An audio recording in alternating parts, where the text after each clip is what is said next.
Si sente? Ecco, buona giornata a tutti, dicevo, e grazie di aver accettato l'invito a questo convegno sulla legge, su questa nuova normativa regionale che abbiamo approvato nell'aprile di quest'anno.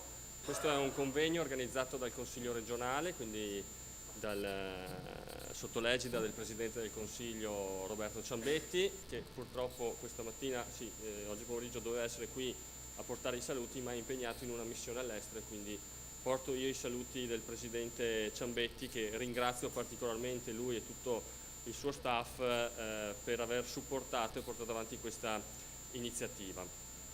Porto i saluti anche dell'assessore Roberto Marcato, anche lui doveva venire a essere presente oggi, però purtroppo un impegno personale sopravvenuto lo ha fermato. Tra l'altro lo ringrazio particolarmente l'assessore Marcato perché si occupa proprio per competenza delle attività produttive, quindi questa legge insomma nasce sotto la competenza della terza commissione consigliare con l'attività poi dell'assessore Roberto Marcato.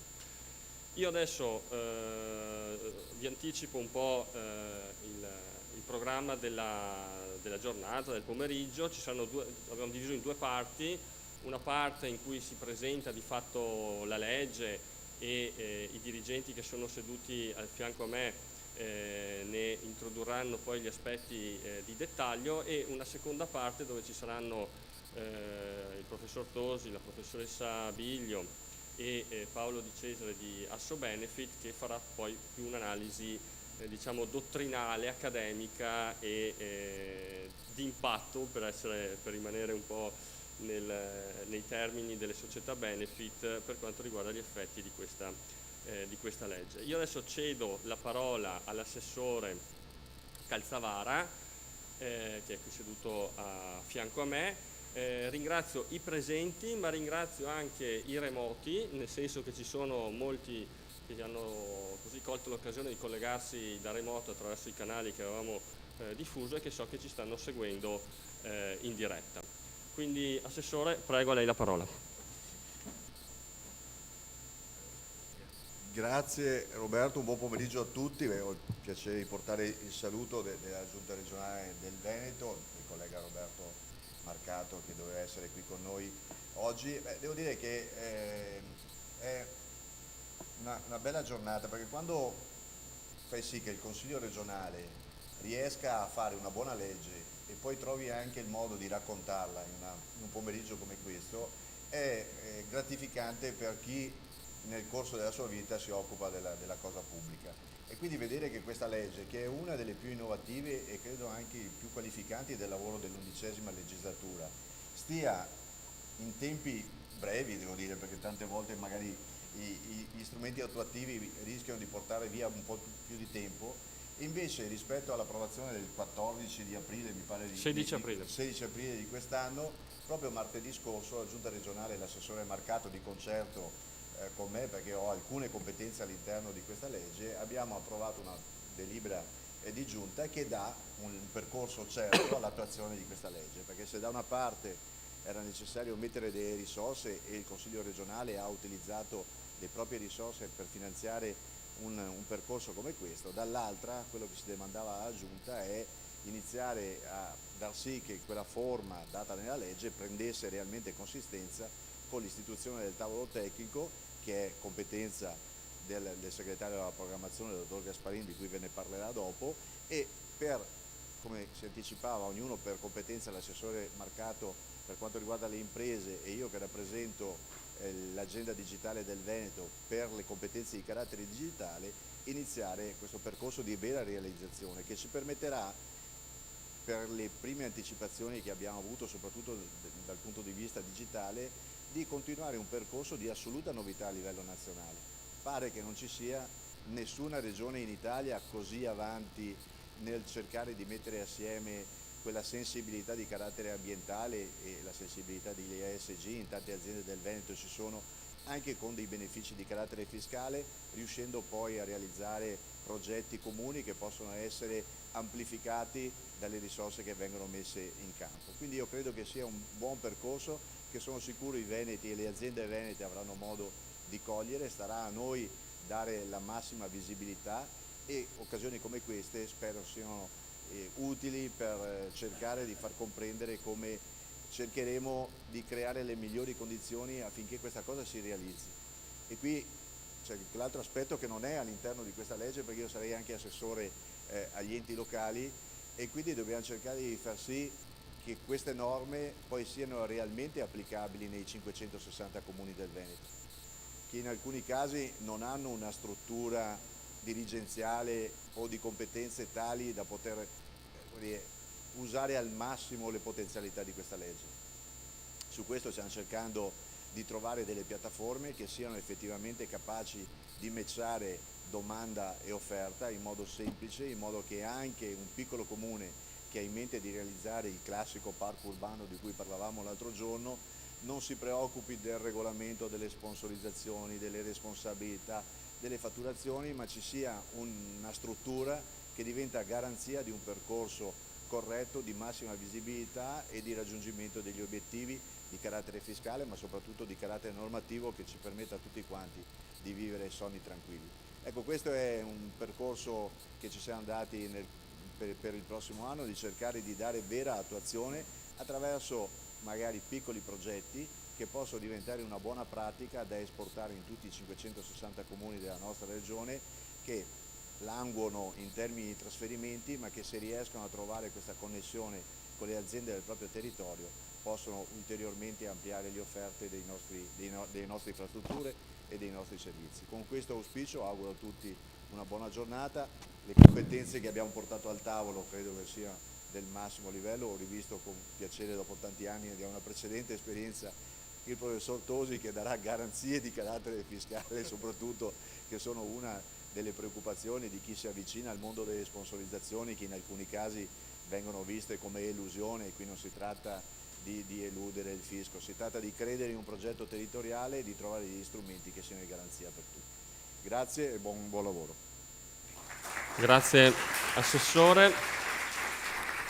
Allora, secondo la scaletta che ci siamo dati, intervengo io in qualità adesso non di presentatore, ma di relatore, presentatore della legge, che poi appunto, come si diceva prima, è stata approvata il 16 aprile del 2024 di quest'anno. Allora, prima di entrare nel merito della legge, secondo me è giusto fare una riflessione. I giuristi la chiamano la ratio legis, no? Da dove siamo partiti, perché poi alla fine la normativa è anche semplice, no? Quello che poi c'è da fare è facile spiegarlo, però perché arriviamo a scrivere questa legge che promuove le società benefit, che promuove le imprese che fanno investimenti ESG, che pensa a una piattaforma digitale per mettere in rete pubblica amministrazione locale e imprese? Allora, il concetto fondamentale è la responsabilità sociale d'impresa, quella che gli inglesi chiamano la corporate social responsibility. E su questo fronte, questo pensiero della responsabilità sociale delle imprese nasce nei primi anni 50. Ci sarebbero libri da raccontare attorno a questa teoria, però vi faccio un po' un percorso, no, di come arriviamo al 2024. E in quell'anno, nel 1953, Howard Bowen, californiano, economista, introduce per la prima volta il concetto di responsabilità sociale d'impresa. L'ha chiamata, il titolo, diciamo, del suo libro era The Social Responsibilities of Businessmen, e dice: gli uomini d'affari non devono occuparsi solo di fare business, di pensare al proprio utile, di pensare alla propria impresa, devono pensare anche a un modello di business che faccia un interesse sociale, che sia gradito all'ambiente in cui il soggetto opera, in cui l'impresa opera. Una teoria che non è sempre stata, come dire, non è stata accolta benissimo. Vi cito un altro autore che è Milton Friedman, che nel 1970 dice: La responsabilità sociale dell'impresa è pagare le tasse e rispettare le regole, non deve occuparsi di altro. Una volta distribuiti i dividendi alle società, poi che siano i singoli a fare beneficenza. Le imprese, se si mettono a fare altre attività che non attengono alla componente utilitaristica, rischiano di svilire il proprio essere, rischiano di svilire il proprio scopo, e quindi costringere poi per pagare e per coprire gli interventi di natura, diciamo, di interesse pubblico, o aumentare i prezzi o aumentare gli stipendi o ridurre i dividendi ai propri soci.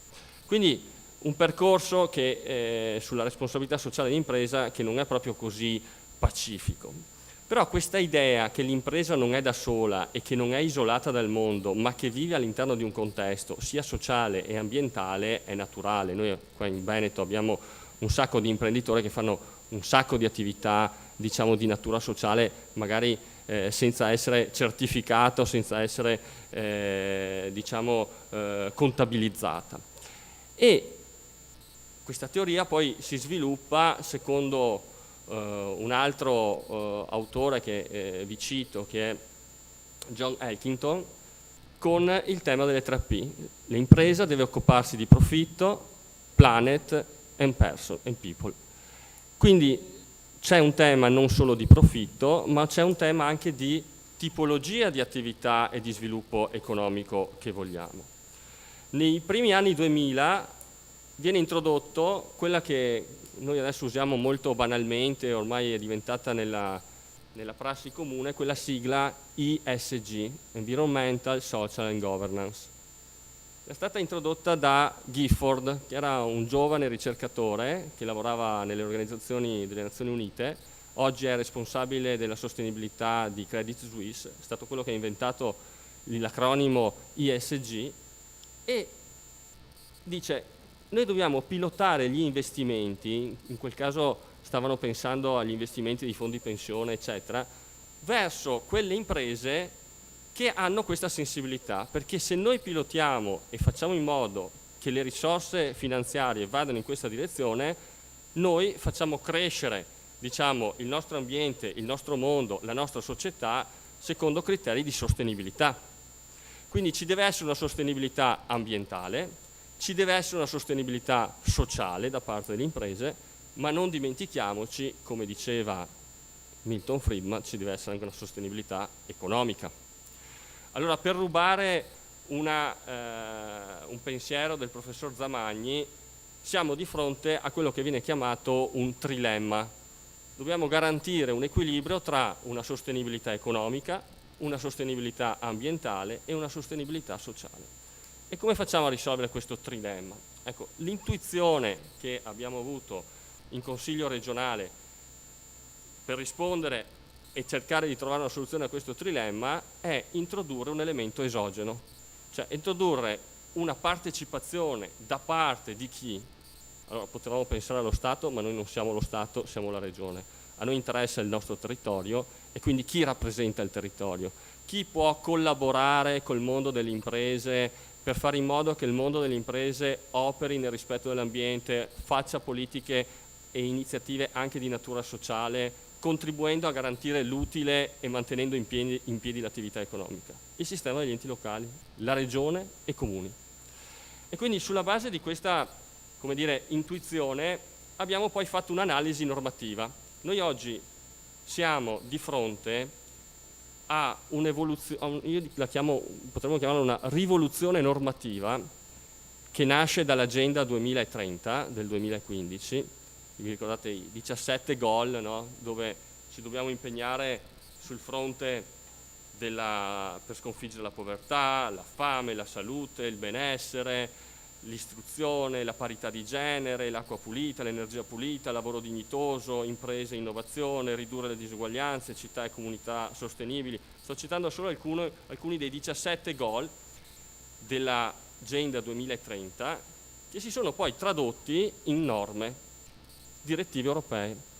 Allora noi abbiamo dal 2015, tra l'altro le società benefit vengono disciplinate per la prima volta in Italia e in Europa. Noi siamo stati il primo paese in Europa a disciplinare le società benefit, con una legge introducendo la normativa nella legge finanziaria, nella legge di bilancio del 2015, in maniera diciamo anche un poco organica, perché non so se vi ricordate le leggi finanziarie, articolo 1, 800 commi, ecco, le società benefit, qui so che ho un pubblico di soggetti che magari ne rappresentano qualcuna, è il comma 375 della legge del 2015.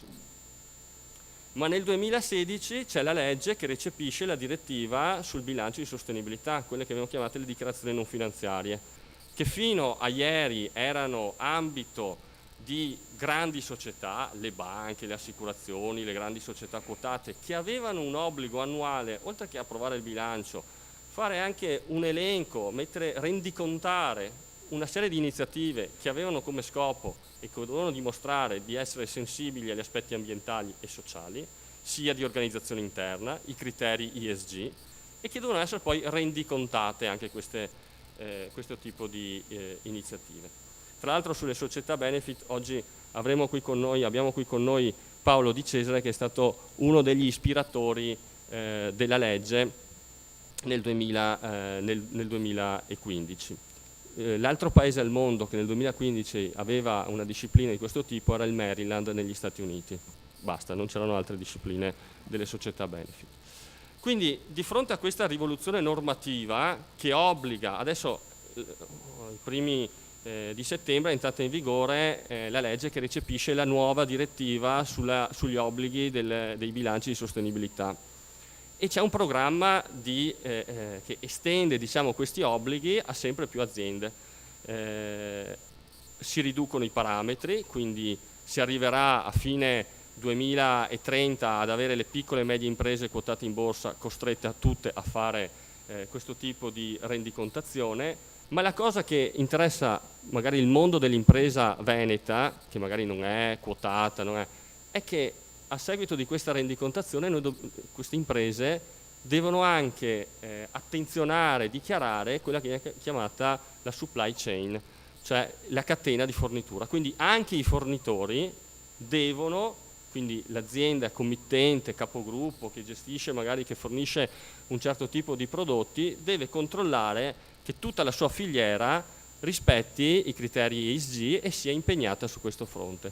Ma non solo. Il sistema bancario e i finanziamenti che da qui ai prossimi anni verranno concessi alle aziende, il rating che verrà fatto a queste aziende non sarà semplicemente un rating patrimoniale. Sei in grado di restituirmi il mutuo, il finanziamento che ti ho dato perché hai una capacità reddituale, una capacità patrimoniale di garanzia, ma devi farmi anche un rating ESG. E se mi fai un rating ESG io ti concedo il prestito magari a un tasso di favore più avvantaggioso. Quindi c'è il mondo dell'impresa veneta, italiana, d'Europa, che su questo fronte deve cambiare i propri meccanismi, il proprio approccio al modello organizzativo aziendale, al modello di fare impresa. Un'impresa che è sempre più attenta alle questioni ambientali e anche alle questioni sociali. Forse oggi parliamo tanto di ambiente, riduzione di CO2, ma vedrete che anche per gli aspetti sociali l'attenzione dovrà crescere e crescerà sicuramente nei prossimi anni.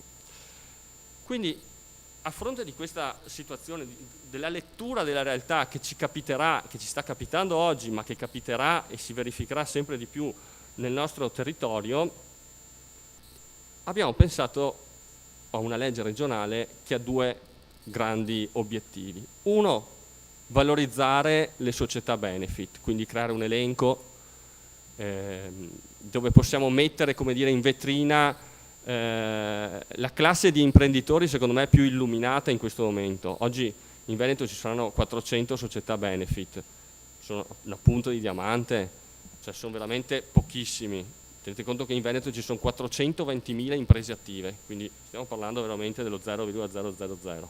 Però questo tipo di imprenditori, questi imprenditori hanno avuto l'intuizione di unire allo scopo del lucro, alla produzione di profitto, anche un progetto di beneficio comune, che non va semplicemente a favore dell'imprenditore, del proprietario, del socio della società, ma va a favore dell'intera comunità, va a favore magari dei propri dipendenti, va a favore dei propri fornitori, va a favore dei propri collaboratori, va a favore del sistema nel suo complesso. E quindi questo è, diciamo, siamo di fronte a quelli più illuminati sotto questo profilo.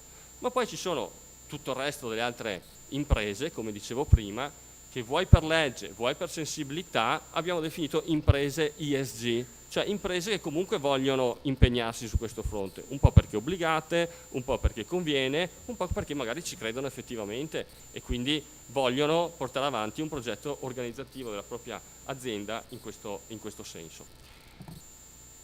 L'altro scopo che abbiamo sviluppato, ed è questa la novità forse più interessante, è quella di mettere in rete la pubblica amministrazione locale, quindi le regioni e i comuni, e fare in modo che l'impegno finanziario che queste società, che il mondo dell'impresa mette sul piano ambientale e sul piano sociale, venga condiviso, coprogettato.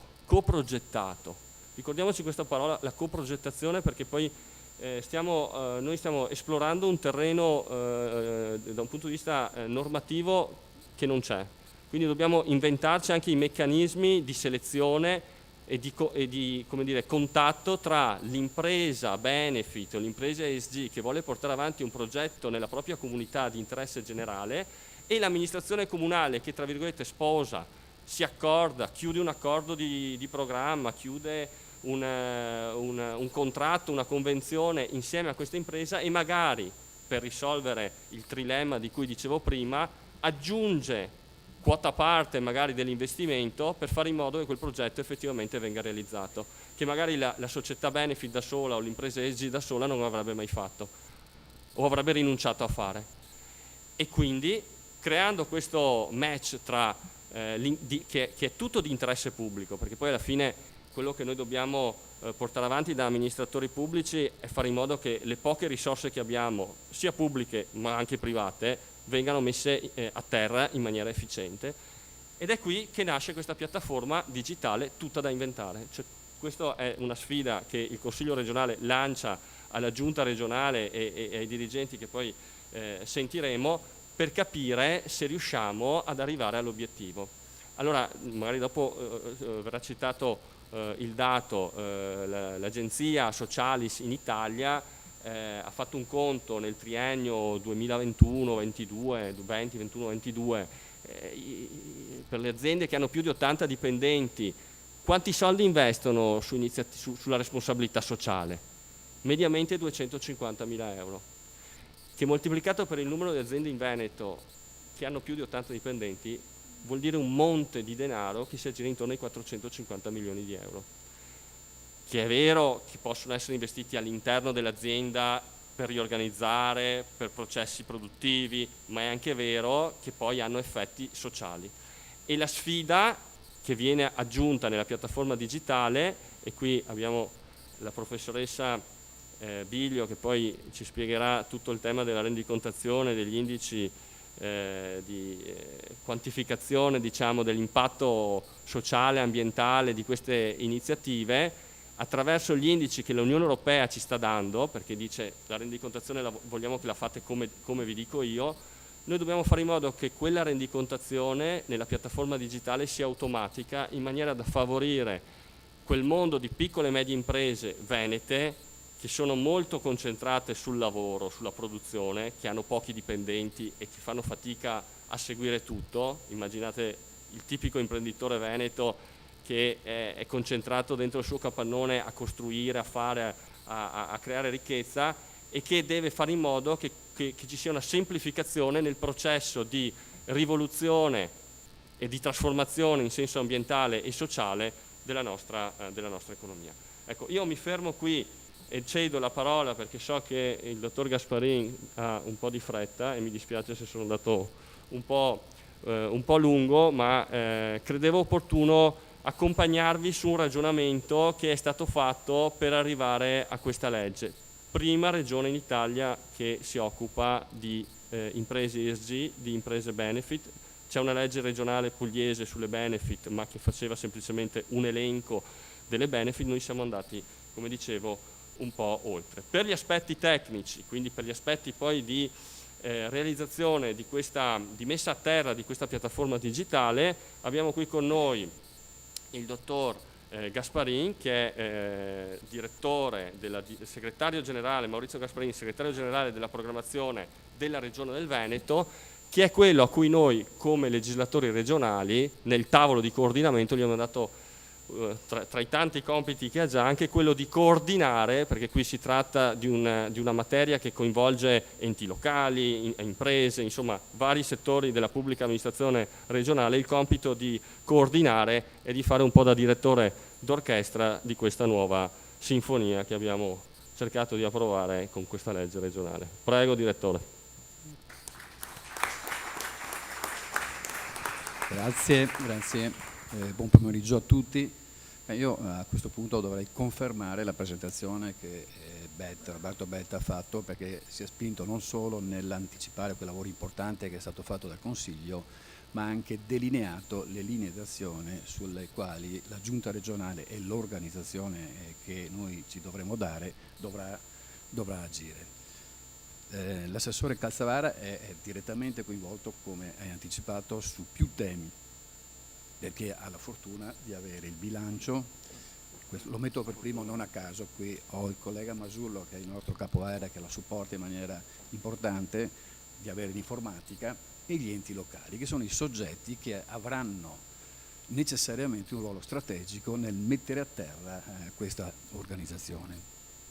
Il mio compito è quello di accompagnarvi velocemente nel delineare proprio in maniera sintetica il percorso che vogliamo fare come Giunta, partendo da una considerazione delle società benefit, che sono società appunto che hanno una forma giuridica di impresa che integra nel proprio oggetto sociale, oltre al principio sacrosanto del profitto, anche quello di precise finalità di beneficio comune.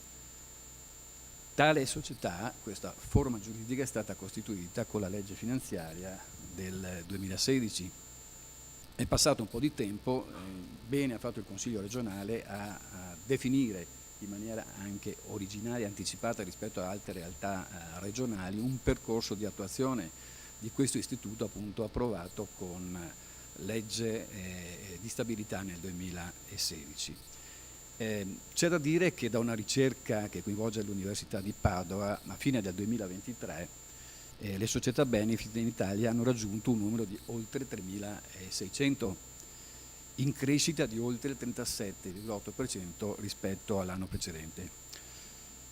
Questo rappresenta un trend in crescita molto importante, quindi una possibilità di utilizzare questo strumento, questo istituto, in grado di avere una ricaduta sul territorio molto importante e incisiva. La Regione Veneto, con la legge 10 del 2024, ha sostenuto e valorizzato il principio di sussidiarietà orizzontale, di cui l'articolo 118 della Costituzione e poi dell'articolo 5 della legge regionale statutaria, la numero 1 del 2012. Quindi tutto questo al fine di sostenere e incentivare le finalità di beneficio comune perseguite da società benefit e da imprese ESG. Accanto all'approvazione della legge, il 24 settembre del 2024 la Giunta regionale ha approvato anche una DGR che definisce le disposizioni attuative per l'istituzione e la disciplina dell'elenco regionale. Quindi abbiamo definito anche un primo percorso in grado di declinare la modalità organizzativa. Le imprese ESG sono società che redigono la rendicontazione di sostenibilità, ovvero, anche se non obbligate, realizzano investimenti ESG aventi finalità di sostenibilità ambientale, responsabilità sociale e qualità della governance aziendale. Progetti di beneficio comune.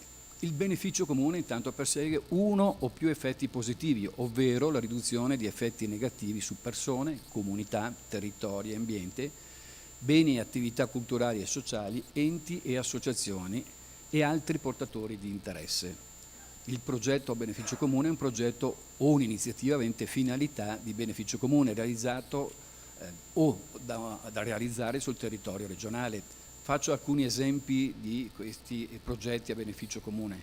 per dare appunto la rilevanza e l'importanza di questi progetti stessi, e sono la riduzione per esempio delle emissioni CO2, la riduzione del consumo di carta e cartone, programmi di welfare aziendale per migliorare il benessere dei dipendenti, obiettivi di pari opportunità aziendale, progetti di recupero ambientale e rigenerazione urbana nelle comunità locali, costituzione di comunità energetiche rinnovabili, programmi di tutela della biodiversità, dal bosco urbano alla realizzazione del centro servizi per l'infanzia, solo per dare una griglia delle opportunità che ci sono nel mettere a terra progetti con questa valenza.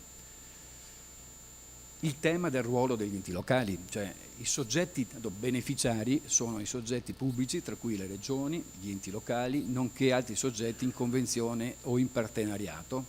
I soggetti pubblici, tra cui gli enti locali, possono proporre progetti a beneficio comune affinché vengano sostenuti dalle imprese mediante appunto la sussidiarietà orizzontale. I soggetti pubblici possono promuovere la partecipazione, l'iniziativa e il sostegno dei soggetti privati nella realizzazione di progetti a beneficio comune. Il ruolo della Regione, che è stato indicato, codificato con l'approvazione della legge regionale 10 e adesso declinato anche con l'approvazione della DGR approvata in giunta il 24 settembre. Primo compito, il coordinamento nell'attuazione degli interventi, il monitoraggio nella realizzazione di progetti e predisposizione delle relazioni annuali, la facilitazione delle comunicazioni tra imprese e soggetti beneficiari.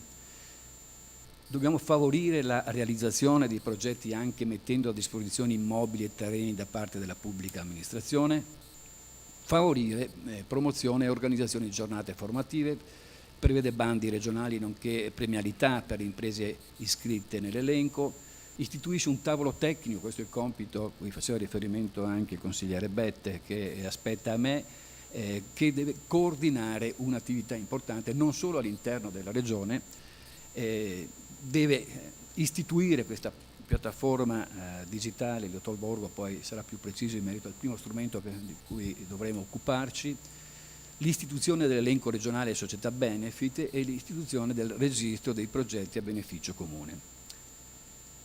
La piattaforma digitale mette in rete le società benefit e le imprese ISG con i soggetti beneficiari, rende pubblico l'elenco regionale delle società benefit, il registro dei progetti a beneficio comune e l'elenco dei progetti realizzati, nonché l'impatto sul territorio di ciascuno di essi.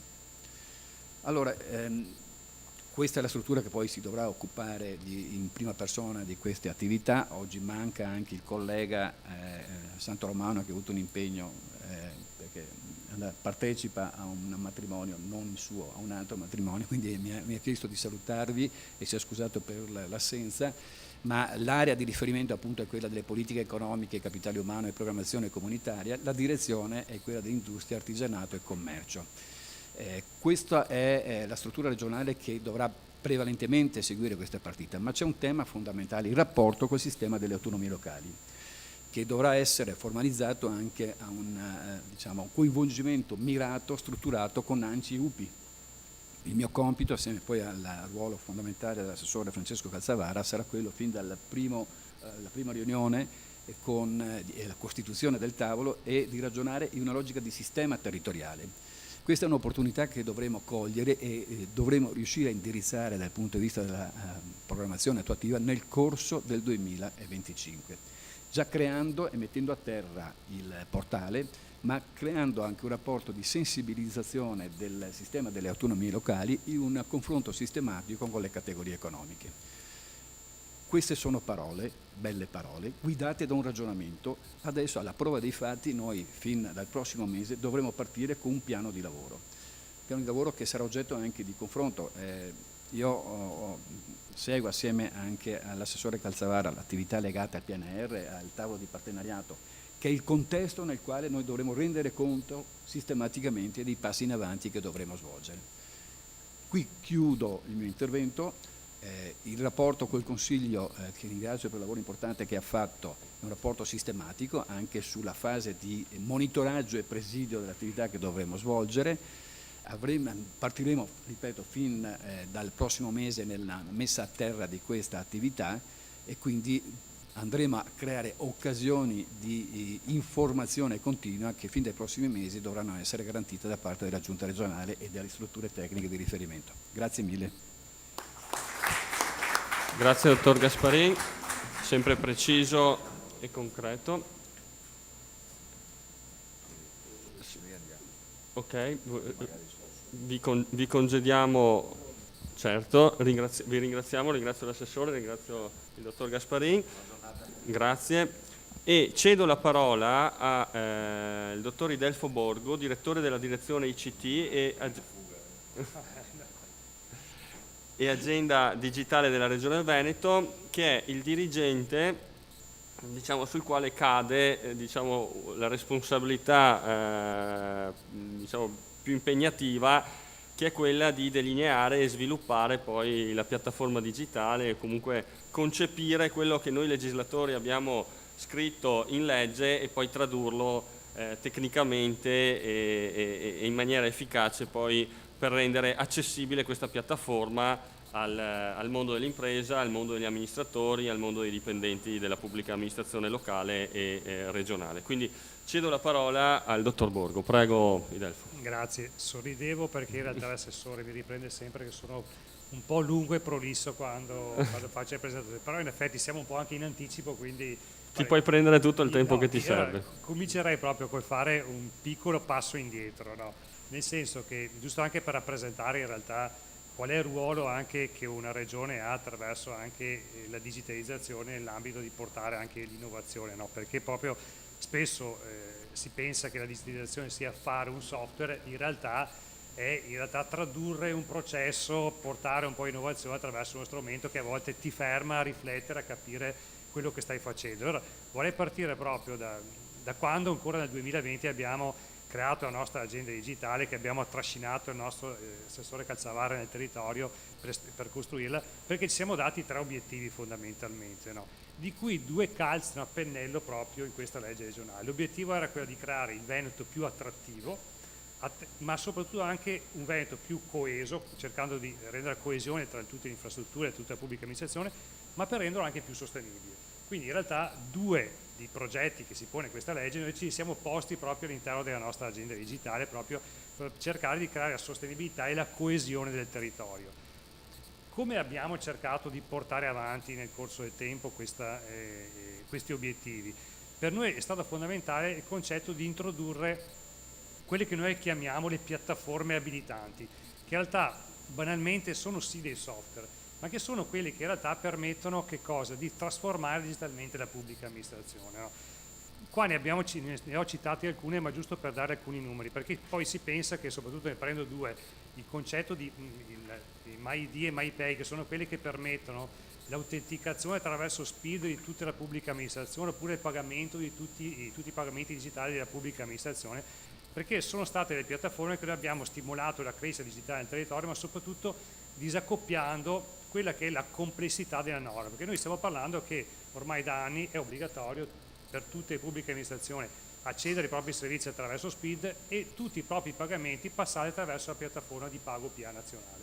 Questo cosa significa? Che ogni pubblica amministrazione dovrebbe interfacciarsi con il Dipartimento competente nazionale, che spesso chiaramente costringe le pubbliche amministrazioni a rincorrere tutti i cambiamenti che non dico ci sono quotidianamente, ma quasi. Immaginiamoci che per noi pubbliche amministrazioni del Veneto immaginiamo anche banalmente i comuni, sono 560 comuni, di cui la maggior parte sono comuni sotto i 3.000 abitanti, di cui parlare di trasformazione digitale è un dramma più che un'opportunità, perché è facile parlare di trasformazione digitale per il comune di Padova, il comune di Venezia, dove ha la capacità tecnica e economica per farlo, ma proviamo a farlo ad esempio nel comune di Laghi, che è il più nostro piccolo comune, che più o meno ha 100 abitanti. Però il problema è che il cittadino del comune di Laghi o il cittadino del comune di Padova hanno gli stessi diritti e le stesse doveri in realtà di affrontare la pubblica amministrazione attraverso MyPay, attraverso anche autenticazione con SPID. Mi fa anche piacere portare alcuni numeri, perché sono numeri che sono abbastanza importanti, perché attraverso le nostre piattaforme quotidianamente ci sono 50.000 cittadini del Veneto che si autenticano ai servizi della pubblica amministrazione Per non parlare poi di pagamenti digitali di cui, riferiti ai dati del 2003, abbiamo fatto più di 6 milioni di transazioni con un fatturato di 1,3 miliardi per la pubblica amministrazione. Quindi sono dei numeri che sono abbastanza, e per noi questa cosa è importante perché le piattaforme rappresentano quel luogo in cui noi stimoliamo la trasformazione digitale, ma soprattutto stimoliamo l'aggregazione della pubblica amministrazione, perché purtroppo per la pubblica amministrazione ormai il dramma è avere le capacità tecniche di portare avanti la digitalizzazione. Molto spesso sono piccoli comuni di cui il responsabile di sistemi informativi è il geometra, se è fortunato ad averlo, molto spesso è il sindaco perché ha fatto un po' di esperienza di informatica, diciamo. Quindi faccio l'esempio anche di altre piattaforme che in realtà noi stiamo portando avanti in questo momento, ne cito solamente alcune per non dilungarmi troppo. Ci stiamo concentrando nell'ambito anche delle piattaforme che permette di sviluppare il concetto di smart city per le pubbliche amministrazioni, e parlo del primo progetto, vedete, Vento Data Platform, che nasce proprio con l'idea di portare smart city all'interno dei comuni. Stiamo parlando di 40 comuni che in questo momento la stanno adottando, e non stiamo parlando solamente del comune di Padova, che può essere uno dei nostri capofila che porta avanti più attività, ma anche di piccoli comuni che mai si sognerebbero di portare avanti concetti come smart city. Poi per arrivare anche a piattaforme per la gestione anche di tutto quello che è le piattaforme di e-procurement regionale, diciamo, la piattaforma LISR, che è quella che andrà a informatizzare il fascicolo dell'edilizia privata di ogni singolo comune. Qua abbiamo già 300 comuni che stiamo portando verso questa piattaforma, per arrivare anche a quelli che non sono prodotti software ma sono, diciamo, modelli di aggregazione. Abbiamo attivato il CERT regionale per cercare di uniformare anche la cyber security in tutte le nostre pubbliche amministrazioni, di cui abbiamo già 39 tra enti sanitari e nostre agenzie regionali, per arrivare poi anche al fatto che recentemente abbiamo anche qualificato il nostro polo strategico regionale, non tanto perché ci vogliamo anteporre a quello che è il polo strategico nazionale, ma perché abbiamo qualificato il nostro data center proprio perché è l'unico in questo momento qua data center di una pubblica amministrazione qualificato secondo le direttive dell'Agenzia Nazionale della Cyber Security, e ci siamo preparati proprio per garantire quello che in realtà sarà questo percorso di trasformazione, di passaggio, di migrazione verso il cloud, in cui tutte le pubbliche amministrazioni dovranno far scomparire da qua al 2026 tutti i propri data center per portarli in data center o qualificati o comunque nel cloud. Mi fermo in questa panoramica, che però ci tenevo anche per far capire che cosa rappresenta una piattaforma per noi della Regione del Veneto, per arrivare in realtà alla legge regionale 10. Allora, prima di parlare della piattaforma, è anche interessante capire anche chi sono anche e quantificare. Questo interessa principalmente anche a me, perché poi devo capire se devo predisporre una 500 o se devo predisporre una Ferrari, oppure è meglio avere un pullman per trasportare tutti questi. Allora, i soggetti, come abbiamo visto, sono due fondamentalmente, sono le società Benefit Imprese ESG, che in questo momento qua, dato al 31/12, ci risultano essere nel Veneto 359 potenziali, che però a seguito anche della nuova direttiva sulla sostenibilità aziendale della Comunità Europea, che entrerà in vigore proprio a regime del 2028, arriverebbero a una dimensione tale di superare i 10.000 candidati, diciamo, come aziende che possono essere interessate. Dall'altra parte, come dicevamo, abbiamo l'altra parte, che sono invece i soggetti potenziali beneficiari, che risultano essere la pubblica amministrazione, che nel Veneto consta all'incirca di 800 enti, tra ovviamente pubbliche amministrazioni locali e altri enti di diversa natura, ma sempre enti di natura pubblica, che in teoria potrebbero anche essere di più, visto che la legge regionale, appunto ho guardato, permette anche il fatto che ci siano soggetti privati che attraverso forme di convenzionamento o partenariato si possono unire per essere beneficiari di questi progetti, diciamo, di sostenibilità. Quindi questa è in realtà la platea a cui si rivolge la piattaforma. La piattaforma che ovviamente si pone alcuni obiettivi che rientrano proprio in quello che dicevo prima. Il primo di tutto deve essere quell'elemento che permette proprio l'aggregazione. È un luogo fondamentale in cui permettere di aggregare quella che è la domanda e agganciarla rispetto a quello che è l'offerta. Chiaramente dovrà anche avere, la stiamo appunto analizzando, perché dovrà anche permettere di facilitare tutte quelle incombenze che ci sono nell'ambito di questa, diciamo, per garantire tutto quello che è, diciamo, la necessità di pubblicazione di progetti, tutto il tema della trasparenza, tutto il tema che bisogna anche alla fine anche misurare quant'è questa sostenibilità ambientale che noi stiamo creando, e quindi mi piace proprio anche argomentare che quel concetto di aiutare anche sì un progetto per la sostenibilità, ma anche la sostenibilità della pubblica amministrazione, che molto spesso rischia sempre di essere una buona legge, no, ma che poi diventa sempre a essere utilizzata da chi ha la capacità, effettivamente, lo diceva prima anche l'assessore, che i grandi comuni riusciranno sia ad avere idee e portare avanti anche questo percorso di presentare questi progetti, ma soprattutto anche gestire anche tutta la parte di incombenza sulla trasparenza, su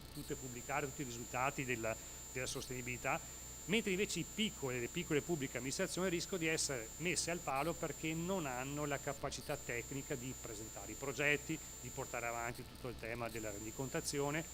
E quindi l'idea è proprio che di questa piattaforma, che deve portare un po', magari mi perdono un po' se uso questo termine, questa democrazia digitale tra le pubbliche amministrazioni, di permettere sia ai grandi, ma diventare anche un'opportunità soprattutto per i piccoli, perché il bosco di cui si parlava prima, c'era il comune di Padova, ma c'era anche, come dicevo prima, il comune di Laghi, forse il comune di Laghi ha qualche bosco in più magari, visto dove si trova anche, ma magari non ha la competenza anche tecnica. Tra l'altro anche l'idea anche di come si diceva prima anche lei consigliere, appunto, il tema anche di mettere insieme anche il fatto che ci sia questo elemento anche di poter aggregare per poter coprogettare anche il tema fin dall'inizio, perché molto spesso la piccola amministrazione non ha neanche la capacità di pensare proprio al progetto, quindi necessita prima ancora di entrare nella piattaforma di poter avere quegli elementi di progettazione assieme. Ecco, questo è un po', diciamo, i prerequisiti. Chiaramente poi non mi voglio dilungare in realtà quali sono quei plus più tecnologici che metteremo a disposizione, ma ne cito solamente alcuni perché poi devono essere un must di questa piattaforma, perché chiaramente quando si parla di trasparenza, rendicontazione, torniamo sempre sul fatto che effettivamente quello che mettiamo nella piattaforma deve essere certificato in qualche modo, pertanto anche tutto il tema anche di utilizzo delle firme elettroniche avanzata o qualificata, oppure ancora, meglio ancora, anche l'introduzione di meccanismi proprio della blockchain per cominciare a pensare anche a ragionare anche a poter anche fare il contratto all'interno della piattaforma sfruttando anche le possibilità di smart contract, sono degli elementi fondamentali proprio per accelerare e semplificare il passo sia per la pubblica amministrazione ma anche le imprese, che non devo pensare che sia un impatto, diciamo, anche burocratico eccessivo rispetto a quello che poi vogliono fare. Altri due elementi fondamentali, io ritengo, dovranno essere fondamentali proprio per poter facilitare tutti questi processi, è il tema proprio anche di utilizzare anche l'intelligenza artificiale proprio per poter anche cercare anche di dare più certezza anche ai risultati della sostenibilità, di effetti di sostenibilità ambientale che ciascun progetto potrà fare, perché molto spesso stiamo parlando che la piattaforma conterrà un insieme di elementi che non sarà facile tradurre sul fatto quant'è la CO2 che noi avremo risparmiato perché abbiamo tutto questo progetto. Quindi il fatto di poter avere degli algoritmi standard che ci permettono di ricostruire in maniera semplificata e dico anche automatica, senza impattare molto sull'impegno che poi le pubbliche amministrazioni devono fare nel tema di rendicontazione, è fondamentale. Fino ad arrivare poi anche il fatto che quale elemento migliore anche per consentire anche di monitorare qual è l'effetto di sostenibilità ambientale, introducendo anche il concetto di poter monitorare in tempo reale anche attraverso la sensoristica di queste intelligenze, questa IoT, questa intelligenza delle cose, di questi sensori che potremo mettere all'interno dei progetti che potranno essere portati avanti. Ecco, questi sono un po' alcuni elementi che ritengo saranno fondamentali proprio per costruire questa piattaforma che dovrà garantire l'incrocio di tutti questi beneficiari. Io mi fermerei qua per non tediare ulteriormente la platea e lasciare spazio anche agli altri interlocutori. Grazie ancora.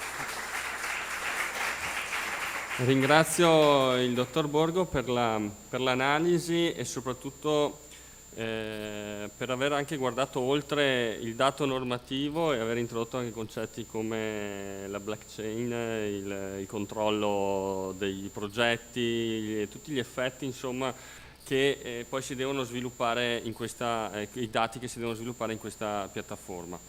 Allora adesso io ringrazio il dottor Borgo e lo faccio tranquillamente accomodare. Parte adesso la seconda, diciamo, parte del convegno, dell'incontro di oggi pomeriggio, quindi invito qui sul tavolo a fianco a me la professoressa Monica Biglio, il professor Loristosi e Paolo Di Cesare, che è il membro del consiglio direttivo di AssoBenefit e co-founder di Nativa. Allora, prendete posto, adesso in base a come vi mettete verranno messe le locandine dei vostri nomi. Sì, prego, prego.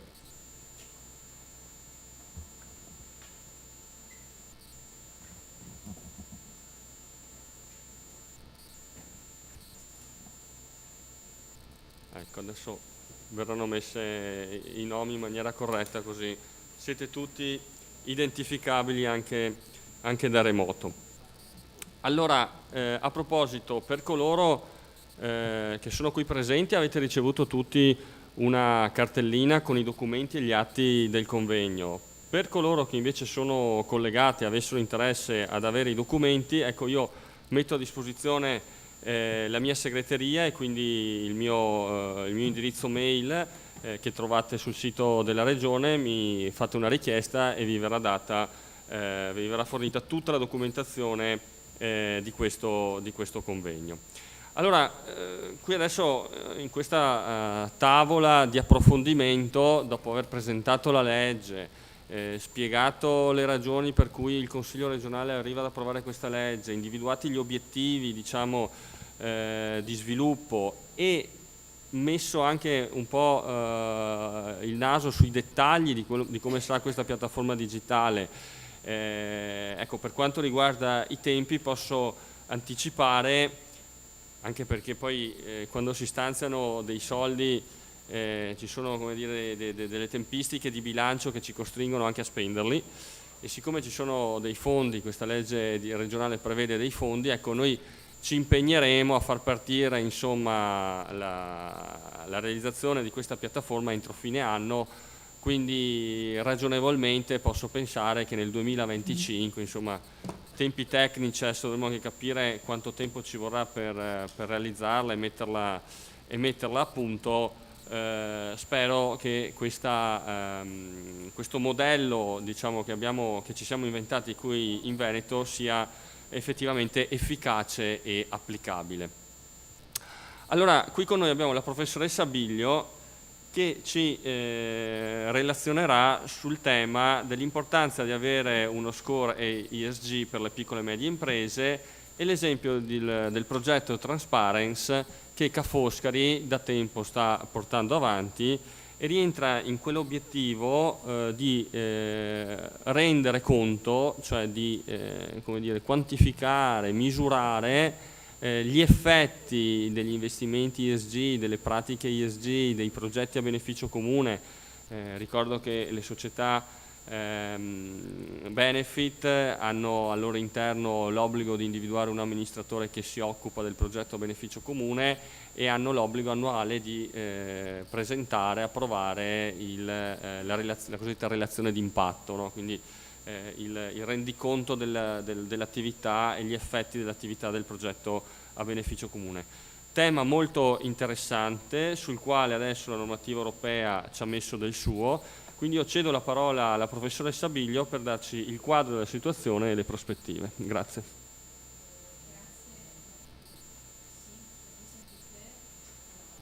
Sì, adesso sì, perfetto. Allora, grazie molte, ringrazio il consigliere per l'invito e soprattutto per l'organizzazione, prima per aver pensato alla legge e poi anche per trovare le occasioni per come dire, tracciare quello che è l'interesse di questa legge. Allora, io per girare le slide, penso sia questo, ok? E appena possono essere inserite io procedo. Allora, mi è stato chiesto, e lo faccio con piacere, quello di presentare i risultati anche, non semplicemente l'impianto e quindi i motivi per cui siamo partiti con questo progetto, ma i risultati di questo progetto, a cui aggiungo anche sulla base di quanto il consigliere Bette poi anche la presentazione tecnicamente di quella che potrebbe essere la piattaforma. Diciamo che il tema della raccolta di informazioni di tipo ISG per quanto riguarda le piccole e medie imprese costituisce uno dei temi rilevanti e particolarmente sentiti per le ragioni che ha ricordato il consigliere Bette, che riguardano sicuramente la catena del valore, quindi la raccolta di informazioni per poter rispondere al CSRD, risponde alle necessità anche del sistema finanziario, che sempre più è chiamato per richieste sia da parte sia nazionali ma soprattutto a livello europeo di essere in grado di rappresentare nel modo migliore i propri portafogli, quindi anche sotto il profilo della sostenibilità intesa come ISG.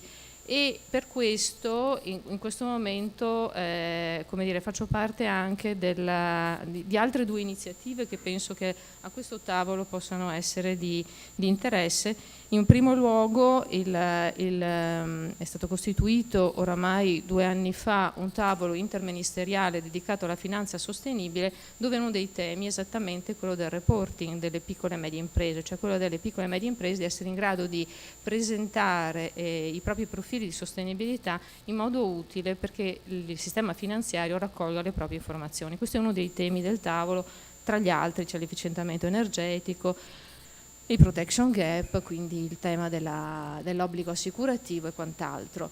Però sicuramente su questo fronte il lavoro che sta facendo il tavolo diventa particolarmente significativo. Se c'è qualche tecnico che sta seguendo il tema, sono uscite a fine giugno le cosiddette linee guida per la raccolta delle informazioni nel rapporto piccole e medie imprese e sistema bancario, che fa riferimento esattamente a questa parte del lavoro che è legata esattamente al fatto di raccogliere informazioni per ISG, diciamo, per quanto riguarda le piccole e medie imprese. E l'altra cosa è che come Ca' Foscari ho la responsabilità di uno dei pezzi di un progetto finanziato dal PNRR, che è esattamente quello della finanza sostenibile, dove uno dei temi che abbiamo torna ad essere, perché appunto è un tema particolarmente di interesse, quello della raccolta di informazioni per essere in grado di restituire alle aziende non tanto e solo una prima valutazione, diciamo, di score ESG, ma soprattutto per riuscire a dare quello che da più parti viene chiesto, cioè la capacità di comprendere perché queste cose mi sono chieste, perché le devo fare, dove tornano utili queste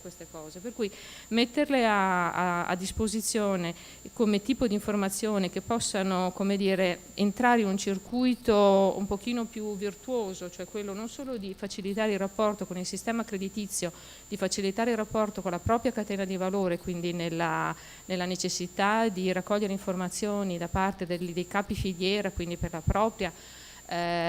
i propri bilanci di sostenibilità, ma anche nel favorire l'ottenimento, la partecipazione a lavori offerti e attività offerte dalla pubblica amministrazione, penso che sia particolarmente interessante. Da questo punto di vista felice che la Regione Veneto si sia mossa e felice di presentare quindi il progetto Transparency, appunto un sistema per trasformare le sfide in opportunità, che avendo come capofila, diciamo, del progetto Ca' Foscari mi ha permesso di lavorare molto sul territorio veneto, per cui alla fine ho anche presento alcuni risultati che riguardano in particolare le aziende venete. Allora, il progetto è un progetto appunto finanziato dalla Commissione, durato 3 anni, ci ha visti lavorare molto, fortunatamente la Commissione ci ha lasciato lavorare sul territorio italiano e quindi abbiamo lavorato un po' in particolare anche molto sul Veneto, sul Triveneto. Come dicevo appunto il progetto europeo e il progetto è nato, il nome richiama trasparenza, che è uno dei concetti che poco fa sono stati richiamati, e quello che richiama è trasparenza. Avevamo un'attenzione per l'efficientamento energetico, quindi vedete quella doppia E esattamente per efficientamento energetico, perché uno dei grandi temi che voleva essere, come dire, valorizzato è uno di quei temi che, vabbè, a parte che siamo caduti nel lavorare nel periodo in cui il risparmio energetico era diventato particolarmente significativo vista la situazione di crisi, ma soprattutto perché l'efficientamento energetico è uno dei primi passi o uno dei passi fatemi passare il termine, più facili anche per le piccole e medie imprese per avvicinarsi a un percorso di sostenibilità. Quindi, siccome il progetto era dedicato alle piccole e medie imprese, volevamo avere meccanismi per valorizzare quelli che sono attività che più facilmente le piccole e medie imprese affrontano. A livello italiano abbiamo lavorato con un campione di 2000 aziende e soprattutto quello che è stato importante è che si è riusciti a, come dire, trovare meccanismi e quindi sistema per offrire una capacità di comprensione ma anche di visione per quanto riguarda le imprese. Allora mi sono vista essere prima nella presentazione, per cui immaginando che un minimo di collegamento, che peraltro però è già stato fatto ampiamente e più che bene dal consigliere Beth, nell'inquadrare le società benefit. Le società benefit, è stato ricordato, sono state disciplinate, peraltro l'Italia è tra i primi paesi ad aver avuto una normativa, ma questo poi sarà ben dettagliato, ad aver avuto una normativa che riguarda le società benefit, facendo riferimento a una normativa degli Stati Uniti, però quello che volevo sottolineare è qual è lo scopo. Oltre allo scopo di dividerne gli utili, cioè l'esercizio di un'attività economica, perseguono una o più finalità di beneficio comune e operano in modo responsabile, sostenibile e trasparente. Quindi i temi della responsabilità sociale, della sostenibilità e della trasparenza che sono stati richiamati sono esattamente temi che, come dire, vengono poi tradotti dal punto di vista anche della capacità non semplicemente di enunciare questi obiettivi e queste finalità, ma soprattutto poi di trovare un meccanismo di misurazione di queste attività. Trovano esattamente nei criteri ESG quelli che sono un modo per essere rappresentati e al contempo permettono anche ad aziende, a società e quant'altro che non siano nella situazione o nell'interesse o nella capacità di avviare un completo percorso di società benefit, di avere comunque meccanismi, ed è quello che la legge peraltro fa, di avere meccanismi di valorizzazione di quelle che sono le proprie attività in ambito, diciamo, sostenibilità. Quando parliamo di sostenibilità, una sostenibilità che è già stato correttamente ricordato, non deve essere tanto solo una sostenibilità intesa normalmente in termini ambientali, ma una sostenibilità economica, sociale e ambientale, quindi quelle che sono tutte le dimensioni. Come dicevo, è stata ripresa dal modello, diciamo, della Benefit Corporation statunitense e quello che è importante è che, tra virgolette, vengono riportate una serie di interessi e di necessità di perseguire anche un general public benefit, quindi un beneficio di interesse generale pubblico, okay? E soprattutto che ci sia anche un materiale positivo impatto sulla società e sull'ambiente. Quindi questo impatto che è già stato citato chiede di essere positivo certo, ma anche materiale, quindi di avere modo e capacità di non semplicemente enunciarlo, ripeto, ma di misurarlo, e questo costituisce un pochino anche la differenza rispetto a quella che è da sempre, come dire, l'obbligo, il dovere morale di qualsiasi attività economica, della corporate social responsibility, cioè la responsabilità sociale d'azienda, che ovviamente deve avere modi e meccanismi di essere, diciamo, concreta, nel senso di essere materiale, quindi anche da questo punto di vista misurabile e valutabile. Quindi arriviamo a parlare di quali sono quei meccanismi, quindi criteri ESG, che al momento appunto possono rappresentare, mi permetto di dire, poi qualche dettaglio in più lo dirò, un modo di operare, un asset strategico per non tanto e solo per il futuro delle imprese, ma anche della società. È già stato ricordato, ESG è environmental, quindi ambientale, sociale, governance, a me piace dire di buon governo, quindi capacità di buon governo dell'azienda. Ogni area di riferimento, di quelli che vengono chiamati i tre pilastri, la E e la ESG, ha un insieme di possiamo dire esempi, ma allo contempo sono dei criteri che permettono di rappresentare o di descrivere quelli che sono l'impegno rispetto dei valori aziendali e anche poi di capire se e come un'azienda opera, e questo è il tema della governance, anche in termini di trasparenza e quindi di buona gestione. Allora, qui era perché come dire, dare degli esempi, anche un pochino il dottor Gasparini li ha ricordati, però dal momento che poi anche questi materiali rimangono a disposizione, ebbene per questo avevo voluto lasciare degli esempi. Cosa significa ambientale? Sono le pratiche, gli impatti di azienda, gli impatti di un'azienda sul pianeta, sull'ecosistema, la gestione delle risorse naturali, l'efficienza energetica, come dicevamo, la riduzione delle emissioni di gas serra, gestione dei rifiuti e quant'altro.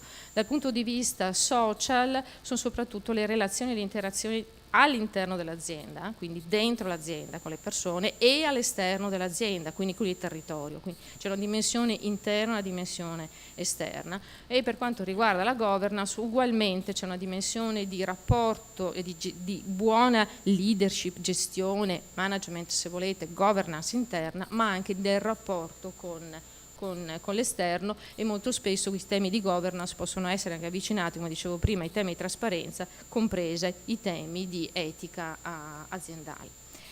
Allora, è già stato ricordato, però a me piace ricordarlo, il termine ESG compare in un rapporto delle Nazioni Unite del 2004. Per cui siamo nel 2024, sono 20 anni che si parla di ESG, e visto che siamo nel 2024 ricordiamolo. Okay? Sono stati una serie di passaggi dal 2000, quando le Nazioni Unite hanno avviato il Global Compact, che è esattamente lo sforzo da parte del sistema produttivo, diciamo, delle aziende, dell'industria, di capire come era possibile contribuire al futuro del pianeta, diciamola pure per quello che è. Quindi il Global Compact nasce nel 2000 e nel 2004 c'è stata una richiesta specifica da parte dell'allora segretario generale Kofi Annan, che chiede al sistema finanziario: e voi cosa potete dire in più? Cos'è che può essere fatto in più? E quindi c'è questo rapporto nato allora, appunto prodotto allora, Who Cares Win, chi se ne occupa vince, ed è che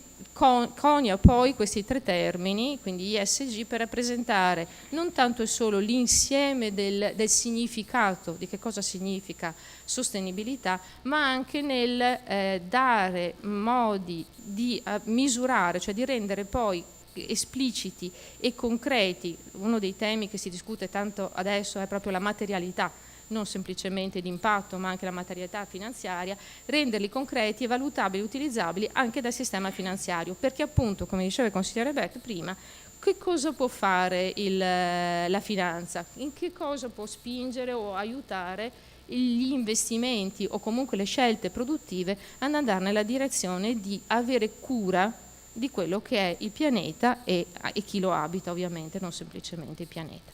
Quindi è un percorso che ha visto luci e ombre. Ovviamente il grosso impulso è stato dopo il 2015 con l'accordo di Parigi, la definizione dell'Agenda 2030, dove per molti è molto più facile ricordare quelli che sono gli obiettivi dello sviluppo sostenibile, gli SDG, che mi ritrovo molto spesso anche con gli studenti a veder confusi, quella G che balla, di SDG e ISG a volte vengono confusi. Non è che non possano essere confusi, perché parlano delle stesse cose, solo che mentre gli obiettivi dello sviluppo sostenibile sono obiettivi alti, tra virgolette, valoriali, anche se poi devono essere concreti, ma sono valoriali, gli ESG sono resi più concreti e portati a misura di quello che l'azienda specificatamente può fare. E quello che dal punto di vista appunto di questo rapporto, del perché nasce il termine ESG e perché la finanza se ne occupa, è perché quello che è stato chiaro da quel momento, col tempo è stato sempre più chiaro, si trattava di gestire al meglio quelli che sono i rischi insiti negli investimenti. e gli investimenti hanno un rischio che è di tipo certamente finanziario, ma soprattutto, cioè, uno deve capire che laddove colloca il proprio investimento lo sta facendo su delle attività, su delle imprese, su delle aziende che hanno futuro. E per avere futuro, tra virgolette, devono potersi e devono occuparsi di determinati temi. Quindi poi il termine ESG, tra virgolette, è andato permeando sicuramente il mondo della finanza, ma poi dell'industria, la società, la politica. È tutta una questione di scelte. Faccio questo passaggio perché ovviamente il termine ha avuto alti e bassi e in questi ultimi 2 anni diciamo che qualche scaramuccia anche sull'utilizzo del termine ESG, soprattutto negli Stati Uniti, c'è stata. Uno dei più grandi fondi di investimento al mondo, che era BlackRock, è quello che nel 2020 l'allora e tuttora amministratore delegato ha detto non c'è futuro se non c'è sostenibilità essenzialmente, quindi tutti gli investimenti dovevano andare nella direzione di sostenere la transizione, di sostenere scelte di tipo sostenibile. E negli Stati Uniti ci sono stati, per motivi diciamo certamente anche di ordine politico, ma soprattutto c'è discussione se gli investimenti sostenibili siano o meno in conflitto con la marginalità. Ora qui faccio un passaggio, l'ho fatto perché è normale, cioè devo dire, penso tutti quanti si leggano e faccia parte della discussione comune. Quello che la sostenibilità chiede è di avere un orizzonte sia di impegno ma anche di valorizzazione che non sia un orizzonte a breve. Se io ho chi opera nel mercato e mi guarda un orizzonte troppo breve, in questo caso difficilmente farà scelte indirizzate alla sostenibilità. Quindi c'è un tema veramente di orizzonti. Questo è un tema che cerco sempre di spiegare anche ai miei studenti, cosa non facile. E molto spesso, e qui sono temi di governance, la capacità di conciliare, o meglio di allineare e di far convergere gli obiettivi di breve e gli obiettivi di medio-lungo, che sono quelli legati alla sostenibilità, diventa essenziale per essere in grado di gestire correttamente. Comunque diciamo che anche se magari l'acronimo ESG in qualche caso può essere diventato un pochino più scomodo, c'è qualche collega del Fondo Monetario Internazionale che anche recentemente qui a Venezia durante un convegno della Banca d'Italia discutevamo, forse ESG passa un po' meno, però l'importante è parlare di resilienza.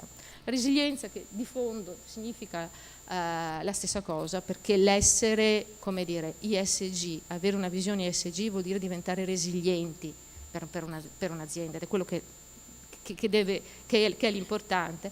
Questo tema, la resilienza, ovviamente rimane. So che anche resilienza da noi, dopo il PNRR, è diventata una parola che piace poco, o meglio abusata, però resilienza probabilmente continua ad avere il suo vero significato ed essere importante. Quindi volevo semplicemente sottolineare che nonostante questo warning c'è dibattito sugli acronimi ESG, però di fondo quello che il sistema, la visione ESG può fare è particolarmente importante. Allora, io so di aver mangiato. Qualcuno mi aiuta con la tempistica? È perfettamente in orario. Ho ancora un po' di tempo, sì, perfetto. Allora, qui passiamo a quello che è esattamente poi il tema, che poi se dobbiamo parlare di piattaforma si tratta di raccogliere anche dati. Allora, i dati e il rating di sostenibilità. Allora, c'è un tema di, come l'ho detto prima, anche per quanto riguarda la società benefit, di essere in grado di misurare il loro impatto, cioè di misurare, quindi per misurare, per essere in grado di validare, devo essere in grado di raccogliere informazioni. Questo è il tema. Queste informazioni che in questo momento sicuramente sono richieste l'abbiamo detto, sistema finanziario, perché le banche, ma in generale le istituzioni finanziarie sono chiamate per richieste regolamentari a essere in grado di valorizzare i propri portafogli con misure di sostenibilità delle aziende, sistema produttivo filiere. Come veniva ricordato, la Corporate Sustainability Reporting Directive chiede di non semplicemente dare evidenza di quello che l'azienda fa, ma anche di quello che cioè i propri fornitori fanno, se non addirittura i propri clienti, perché appunto la richiesta di essere in grado di rendicontare va oltre l'ambito della singola azienda. Quindi quando abbiamo in filiera diventa un tema non solo per le grandi aziende che sono chiamate a farlo nel 25, 26 e quello che sarà, ma anche per le piccole e medie imprese che ovviamente devono confluire e portare informazioni perché queste possano fare i propri rapporti di sostenibilità. C'è sicuramente un'attenzione da parte dei cittadini e c'è l'attenzione da parte delle istituzioni, ivi compresa questa richiesta, o meglio possibilità di fare come si dice disclosure, quindi essere trasparenti su queste informazioni per favorire anche da parte della pubblica amministrazione la possibilità di sostenere determinate attività che si muovono secondo obiettivi condivisi, quindi benefit o ESG. Allora, siccome si parla anche di rating ESG, come tutti i rating è un giudizio che vuole certificare la solidità di un'azienda, in questo caso dal punto di vista dell'impegno per gli aspetti ambientali, sociali e di governance. Non sostituisce ovviamente il rating finanziario in alcun modo, diventa complementare al rating finanziario e sicuramente sempre più, non tanto e solo perché viene chiesto dalla regolamentazione, questo essere complementare al rating finanziario è anche perché permette di dare informazioni in più, cioè la sostenibilità di un investimento nel medio-lungo periodo chiede di avere di fronte un'azienda che abbia fatto scelte che permettano di avere orizzonti e obiettivi di essere performante non tanto e solo nel breve ma nel medio-lungo periodo. E quindi i temi ESG sono quelli che risultano particolarmente utili in questa direzione. Qui voleva essere un modo di ricordare, ho fatto molti incontri anche con aziende e non solamente con i miei studenti, e il tema è proprio perché me ne devo occupare, cioè perché, dove vedo il mio vantaggio. Allora, qui avete la divisione, diciamo, tra le aziende e quello che è il sistema finanza.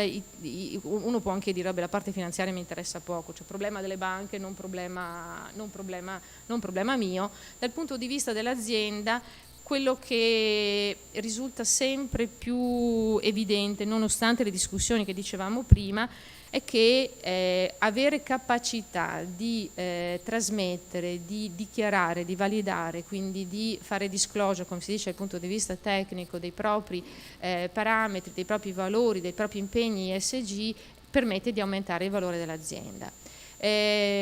Non penso di raccontarvi nulla di nuovo. Un qualsiasi fondo di venture capital o di altro, nel momento in cui deve valutare l'impegno anche per entrare in un'azienda, oggi come oggi avere una valutazione ESG risulta necessaria e aggiunge, non toglie, aggiunge valore all'azienda.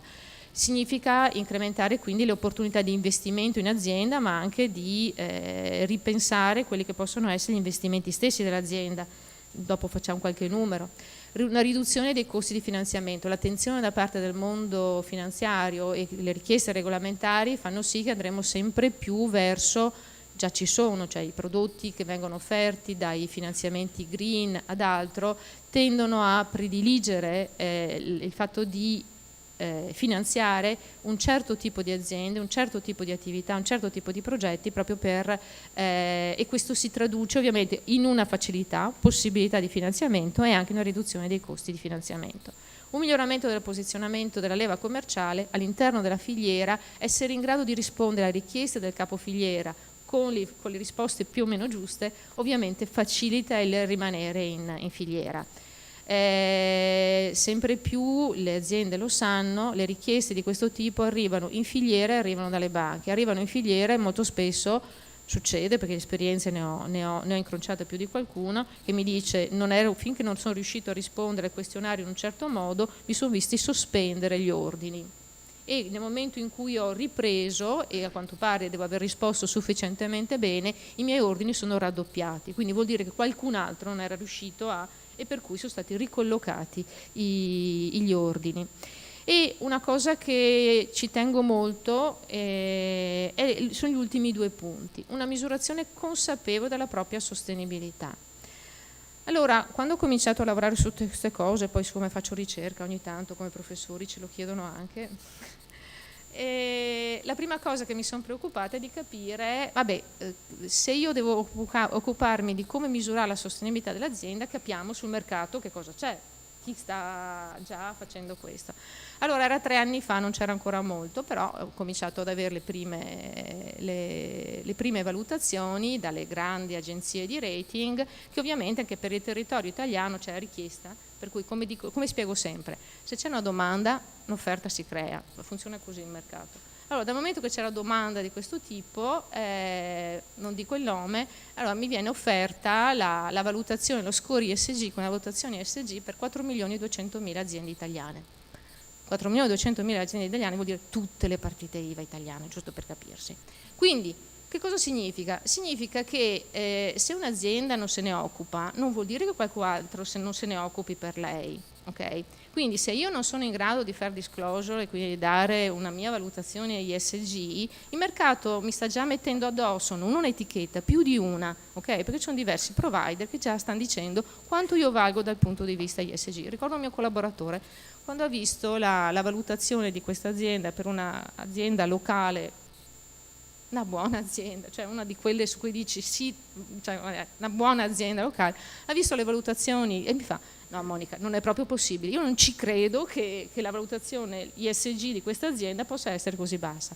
Quindi il tema è: occupatevene, cioè bisogna occuparsene, perché altrimenti l'etichetta ci arriva addosso. E quello che garantisco sempre e comunque, ma veramente, che qualsiasi valutazione dove vede la partecipazione consapevole dell'azienda e quindi il conferimento di informazioni, questo porta a una valutazione sicuramente migliore di quella che il mercato già ha.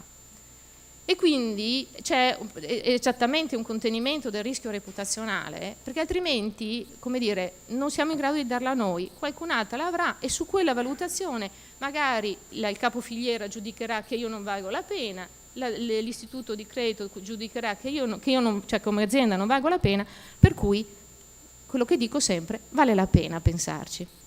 Non so se sono stata convincente, però io ci provo, cioè mi sono allenata tutte le volte che discuto con gli imprenditori e mi fa: ma faccio disclosure, sto dicendo cose mie di come funziona e quant'altro.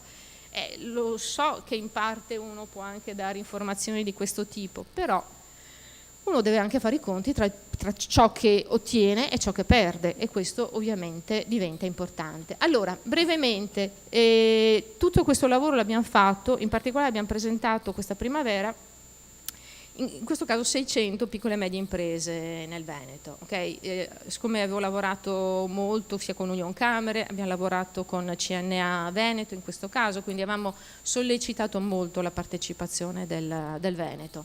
E 600 PMI che hanno uno score, un rating ESG non sono poche, visto che le benefit sono numeri più piccoli, ma sono più piccoli anche l'universo dove si pesca, però sono significative.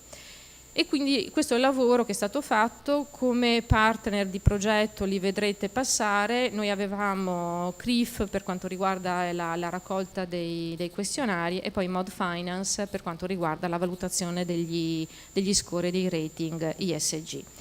Allora, qui è come sono distribuite queste 600 PMI venete. Ovviamente abbiamo il grosso tra Padova, il numero più alto era su Vicenza, comunque tra Padova, Vicenza e Treviso. Quello che però è importante, lo vedete sulla destra, queste sono solamente PMI, quindi micro, piccole e medie imprese. Le micro sono il colore più chiaro, sono comunque un terzo, le small quindi 33%, il 37% sono piccole e le medie sono il 29%, quindi abbiamo un terzo se volete, con una prevalenza delle medie.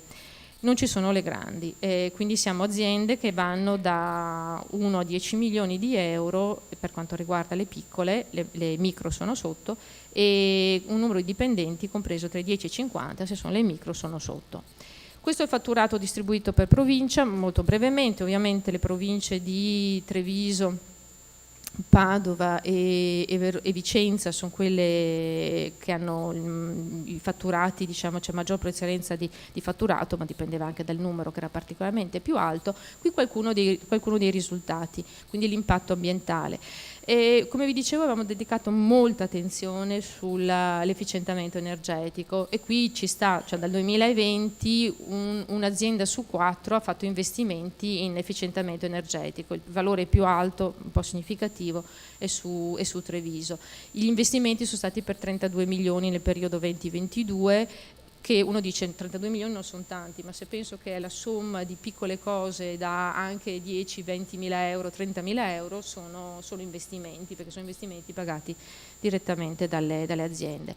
Le fonti energetiche per un 11% appunto vengono da fornitura da fonti rinnovabili, e poi molti impianti industriali, 27,5%, impianti di produzione elettrica di cui fa anche energia elettrica nell'impianto industriale, e per il 90% perché ha messo pannelli fotovoltaici sul tetto. La raccolta differenziata, lo dico sempre con gran piacere visto che ho anche il mio sindaco presente. I livelli di raccolta differenziati sono i più alti in assoluto a livello anche italiano, e arrivano anche nelle proprie sedi nel 97% dei casi. Poi cominciamo a avere tutta una serie di informazioni che riguardano la presenza, per esempio, di una figura dedicata alla sostenibilità, la presenza di certificazioni, la presenza di determinati aspetti. E allora dice: ma perché queste cose sono importanti? Non sono degli oneri in più, degli affaticamenti in più.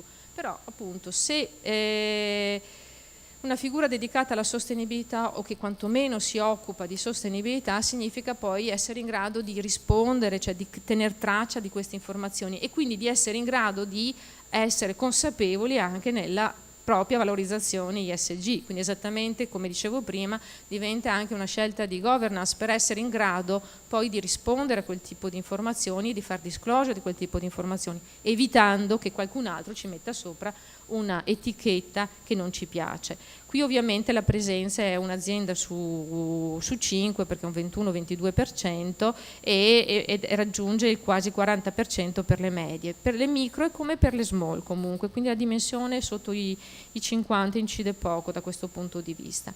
La presenza di un codice etico, incluso ESG. Qui si tratta di una scelta anche valoriale, che probabilmente per altri aspetti è particolarmente rilevante. Qui è 1 su 4, cioè essere in grado di esprimere e dire esternamente quali che sono gli obiettivi. È uno dei passaggi probabilmente necessari anche per poi fare il percorso di tipo benefit.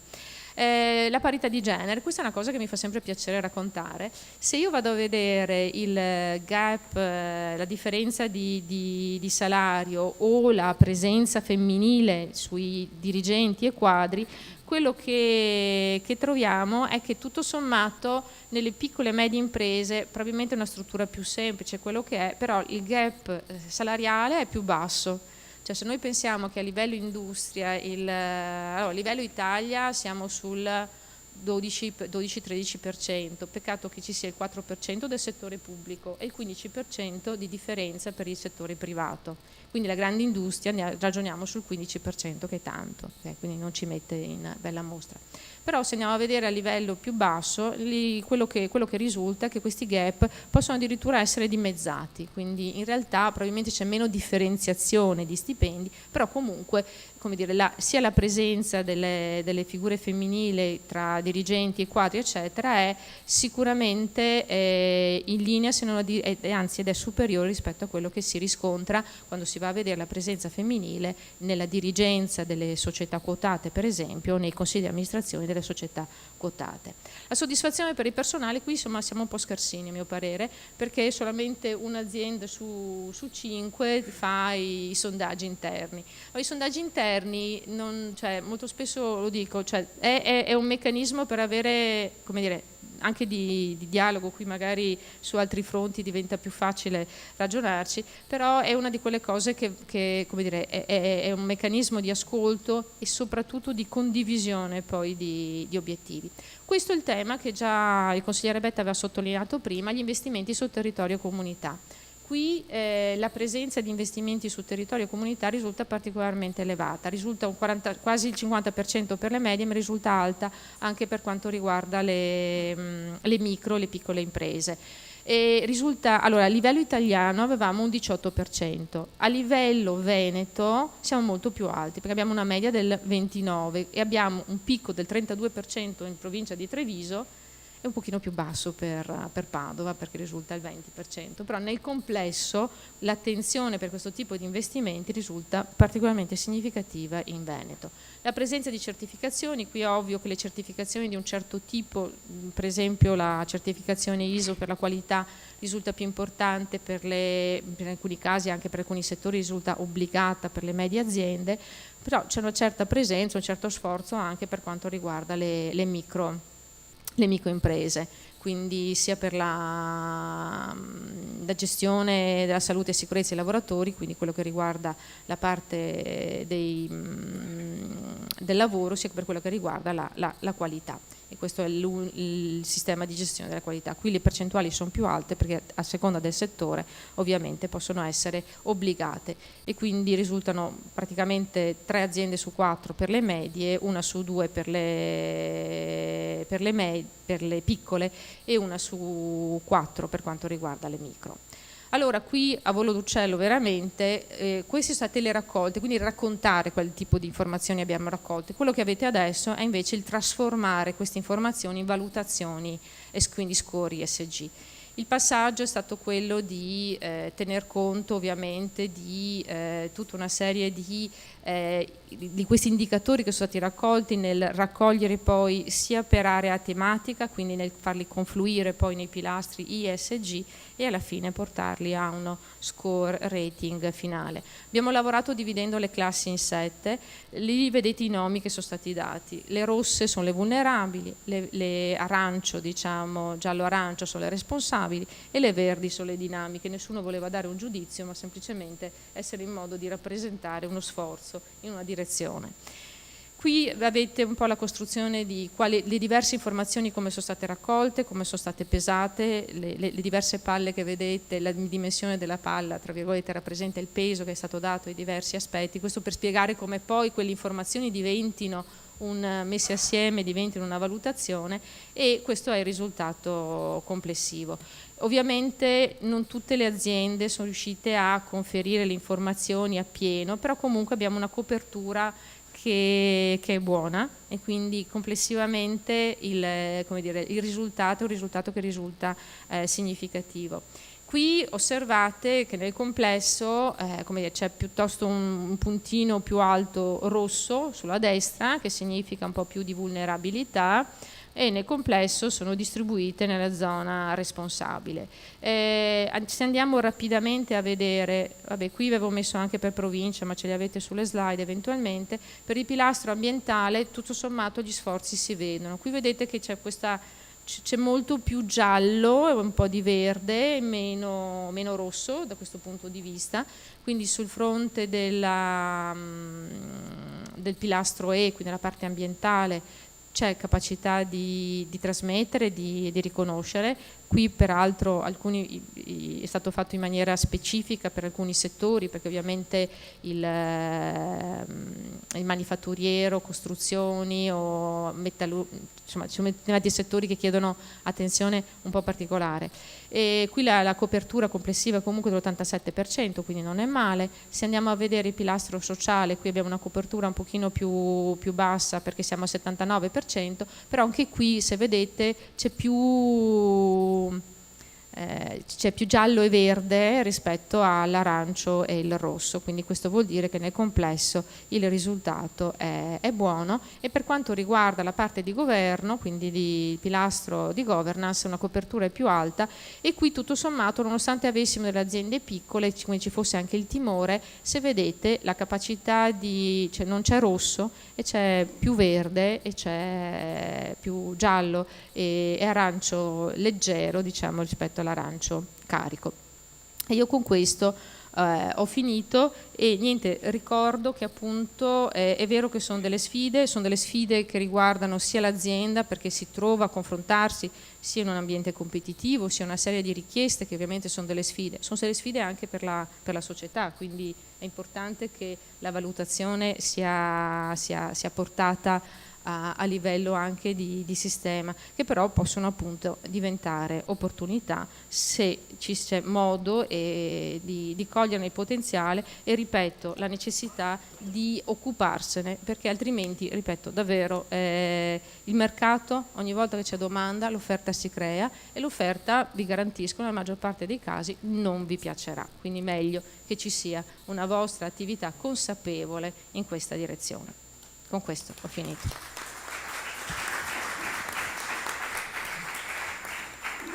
Grazie professoressa, che ricordo essere ordinaria di econometria all'Università Ca' Foscari di Venezia, per i dati che ci ha fornito e soprattutto per il lavoro che sta facendo nell'università e anche nel nostro sistema produttivo per far crescere questa cultura e questa attenzione che è sempre più necessaria per stare nel mercato. Adesso interverrà il professor Loris Tosi, che è ordinario di diritto tributario e penale dell'economia all'Università Ca' Foscari di Venezia, per gli aspetti che riguardano più il fisco, il rapporto tra le società benefit, le imprese ESG, le opportunità dal punto di vista tributario. Ecco, in questa legge noi abbiamo destinato un po' di risorse, non tantissime, per la piattaforma digitale piuttosto che per eventi di promozione legati appunto alle società benefit e non solo. Una riflessione, diciamo, come dicono i latini, de iure condendo, magari di quello che potrebbe essere la normativa tributaria che potrebbe affiancare e far sviluppare e aiutare questo sistema delle imprese ESG e delle società benefit. Lascio la parola al professor Tosi per le sue riflessioni. Grazie professore. Dopo questa premessa crei troppe aspettative. Allora, quando si inizia un intervento di solito si porgono i saluti, si fanno i ringraziamenti e poi ci si complimenta.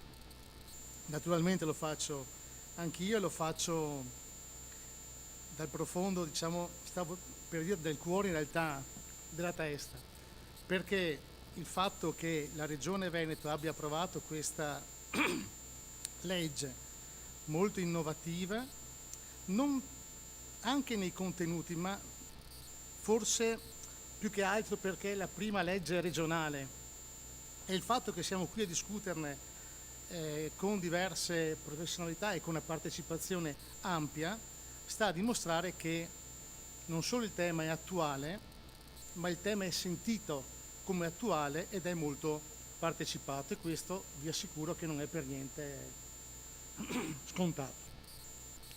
Allora, io dovrei occuparmi della parte fiscale o più in generale della parte economica. Prima di farlo devo dirvi quali sono, secondo me, diciamo, i due pregi principali di questa legge regionale. Sono due pregi che per la verità non emergono in maniera nitida, sono latenti.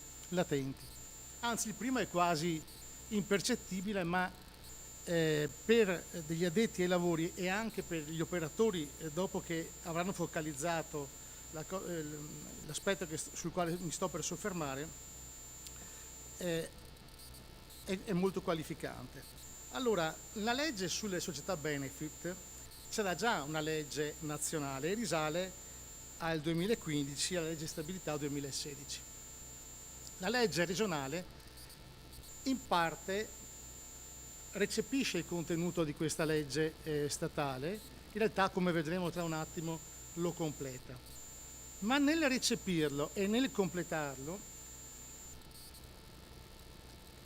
ottiene un risultato fondamentale, o meglio, la premessa di una serie di risultati fondamentali, perché recependo una norma nazionale a livello regionale, quindi portando quella legge, quei principi, quei contenuti all'interno dell'ordinamento regionale, non solo crea un link, ma soprattutto crea le premesse perché gli enti di livello intermedio, la regione in primis, ma non soltanto la regione, anche i comuni e anche le province, possano intervenire successivamente in questa stessa materia sul piano normativo attraverso degli atti regolamentari. Perché lo Stato fa le leggi, la regione fa le leggi, ma la regione fa anche i regolamenti, i comuni fanno i regolamenti. Negli interventi precedenti si è molto battuto su questo aspetto, cioè sulla necessità che in fase attuativa di questa legge ci sia una forte, coordinamento e cooperazione tra regioni ed enti locali. Ecco, aver portato i principi della legge statale dentro all'ordinamento regionale consente alla regione di continuare a normare la materia anche con atti regolamentari senza andare ogni volta in Consiglio regionale a far approvare, e soprattutto ai comuni di intervenire a loro volta con dei propri regolamenti. Primo aspetto positivo. Secondo aspetto positivo è che la legge regionale dà maggior completezza ad una legislazione nazionale che si occupa principalmente di definire le forme e i contenuti della società benefit, ma non presta adeguata, anzi non presta nessuna attenzione alla loro promozione. Cioè la legge regionale è molto simile alla legge statale, ma la legge statale non dice nulla sulla promozione di questa particolare figura.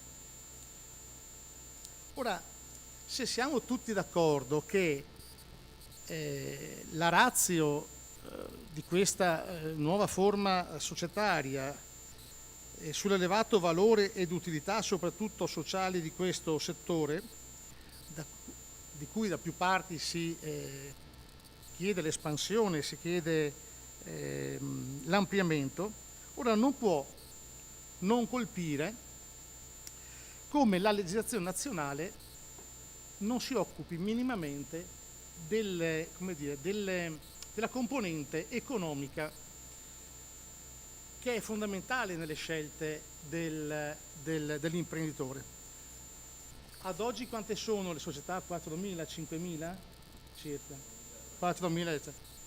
Ma qual è stata fino ad oggi la leva che ha consentito lo sviluppo numerico di queste società, l'aumento di queste società, l'incremento del numero delle società benefit?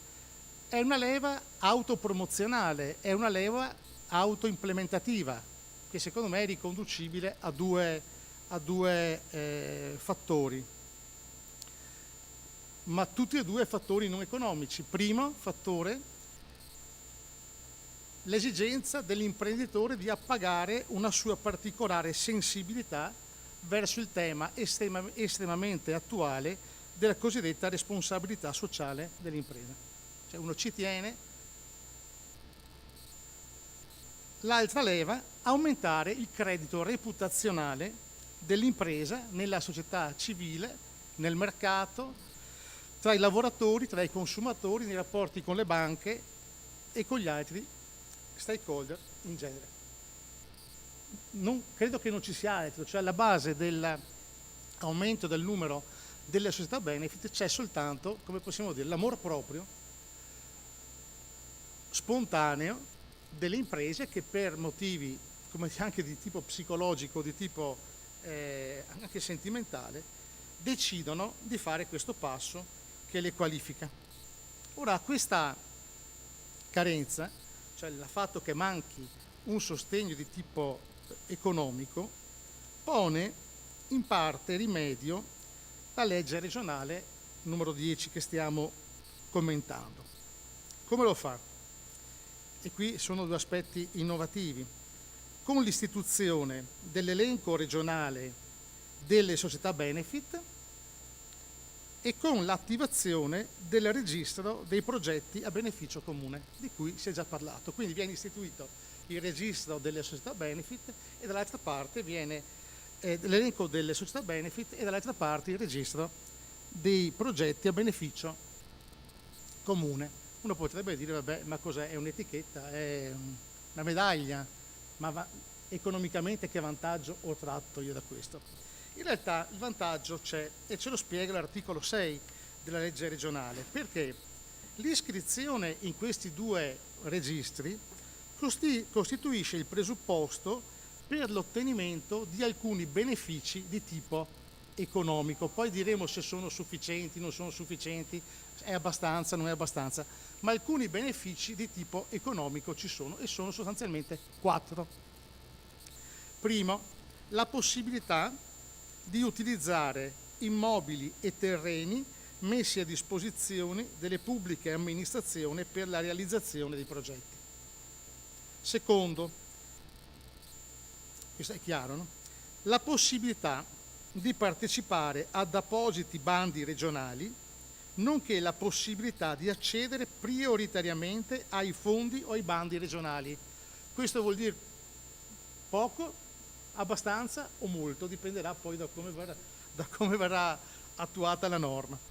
Poi la possibilità di prendere, li leggo testualmente, di prendere parte ad eventi formativi, nonché di ricevere supporto dalla regione stessa, eventualmente in collaborazione con le università o altri soggetti qualificati, pubblici o privati, in virtù di appositi protocolli. Quarto, la possibilità di mettere in rete la società benefit inserendola nella piattaforma digitale attivata dalla regione e contenente un'apposita sezione di buone pratiche finalizzata a promuovere le positive prassi nonché a facilitare la creazione di competenze utili alla loro operatività. E tanto, è poco, è sicuramente più di quanto diceva la legge e di quanto dice la legge nazionale. Secondo me di queste 4 lettere le 2 più significative sono la A e la B, cioè quella che prevede la possibilità di poter utilizzare terreni o immobili pubblici per la realizzazione di progetti a beneficio comune, e sicuramente la lettera B che prevede la possibilità di partecipare con titolo preferenziale a bandi, a gare pubbliche e via dicendo. Devo però segnalare che al momento queste opportunità sono embrionali, non sono, diciamo così, ancora, non si sono espanse totalmente, perché le somme stanziate, non me ne vorrà il consigliere Bette, che è il padre di questa, non è stato un padre generosissimo, capito? Ha dato l'istruzione, però alla fine ha rotto il porcellino, però giustamente sono stati stanziati i soldi per far funzionare quegli strumenti che sono fondamentali, di cui ha parlato prima anche il dottor Gasparini e il dottor Borgo, senza i quali la macchina non va avanti, però diciamo che gli imprenditori presenti e collegati auspicano, eccetera. Quello che sorprende è che l'introduzione della figura delle società benefit non è al momento accompagnata da una legislazione fiscale di favore. È abbastanza strano questo, perché normalmente quando il legislatore vuol favorire un settore lo fa sempre con lo strumento fiscale. Cioè, in Italia non faccio neanche esempi, ma ci sono agevolazioni per tutti i gusti, per tutti i tipi di soggetto e per tutti i tipi di attività. Qui, di fronte a una delle attività secondo me più nobili e più qualificate, non soltanto per il singolo, non soltanto per le pubbliche amministrazioni, ma anche per l'intera collettività, stranamente non c'è nessun tipo di agevolazione. Non dico qualcosa di analogo alle agevolazioni che sono state previste per le cosiddette imprese sociali, per le cooperative sociali, per le onlus, dove le agevolazioni sono pesanti, sono molto importanti e si giustificano anche alla luce del fatto che questi soggetti svolgono un'attività socialmente, diciamo così, ancora più importante delle società benefit, ma a fronte anche di importanti restrizioni sul piano economico e sul piano gestionale, basti pensare al divieto all'assenza dello scopo di lucro o al divieto di distribuire dividendi. Penso al fatto che comunque un minimo di agevolazioni si sarebbe dovuto in qualche maniera prevedere, perché le società benefit realizzano pur sempre dei progetti di interesse comune e, ripeto, nell'esperienza legislativa del nostro Paese le agevolazioni sono state riconosciute con generosità a moltissimi soggetti. Se non temessi di essere accusato di qualunquismo, farei anche degli esempi. Allora, su questo terreno le regioni non hanno un grande margine di manovra, perché la materia fiscale è tutta di competenza dello Stato, per come è attualmente la legislazione e per come è attualmente attuata la Costituzione. Uno spazio c'è però, perché in virtù di quel recepimento nell'ordinamento regionale, alle società benefit, in astratto non voglio toccare un tema caldo, però potrebbero diventare beneficiarie di agevolazioni IRAP, e in virtù di questo recepimento nell'ordinamento regionale e quindi producendo questo recepimento un effetto su tutta la normativa di secondo grado regionale, anche i comuni potrebbero essere autorizzati ad accordare delle agevolazioni IMU. Al netto di questo ritengo che possiamo ricercare nella legislazione attualmente vigente, che è, ripeto, una legislazione statale, qualche spunto, qualche idea per sostenere l'imprenditore che decidesse di sposare anche un'attività benefit. Quindi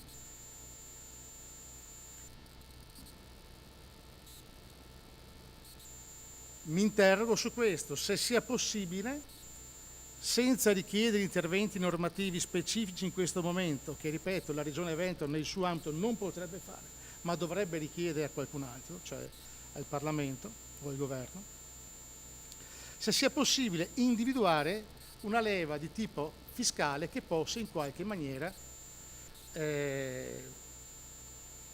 sollecitare o rafforzare la decisione dell'imprenditore di trasformarsi in imprenditore benefit.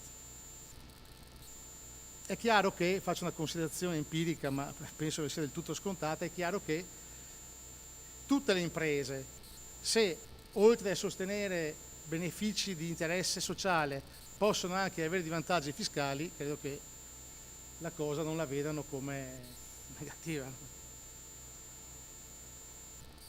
E allora, secondo me, la strada maestra non è tanto quella di attingere alla disciplina delle spese di pubblicità, perché ho sentito prima richiamare il concetto dello sponsor, che un po' riconduce alle spese di pubblicità / spese di rappresentanza, perché sì, questo può andare bene in alcuni casi, però qui dobbiamo segnalare che, correggimi Roberto se sbaglio, che il mio progetto benefit non deve essere necessariamente un progetto pubblico. In secondo luogo, non deve essere, quindi potrebbe essere un progetto mio, non deve essere necessariamente un progetto che collima col mio core business. Quindi negli esempi che portava prima il dottor Gasparin, no?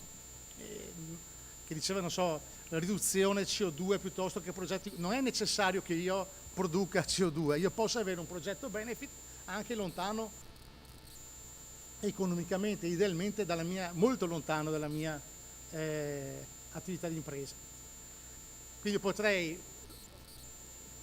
produrre, che ne so, acciaio, d'accordo, e decidere di sposare un progetto benefit di un asilo a 300 km di distanza dalla mia sede. Dico bene? Bene.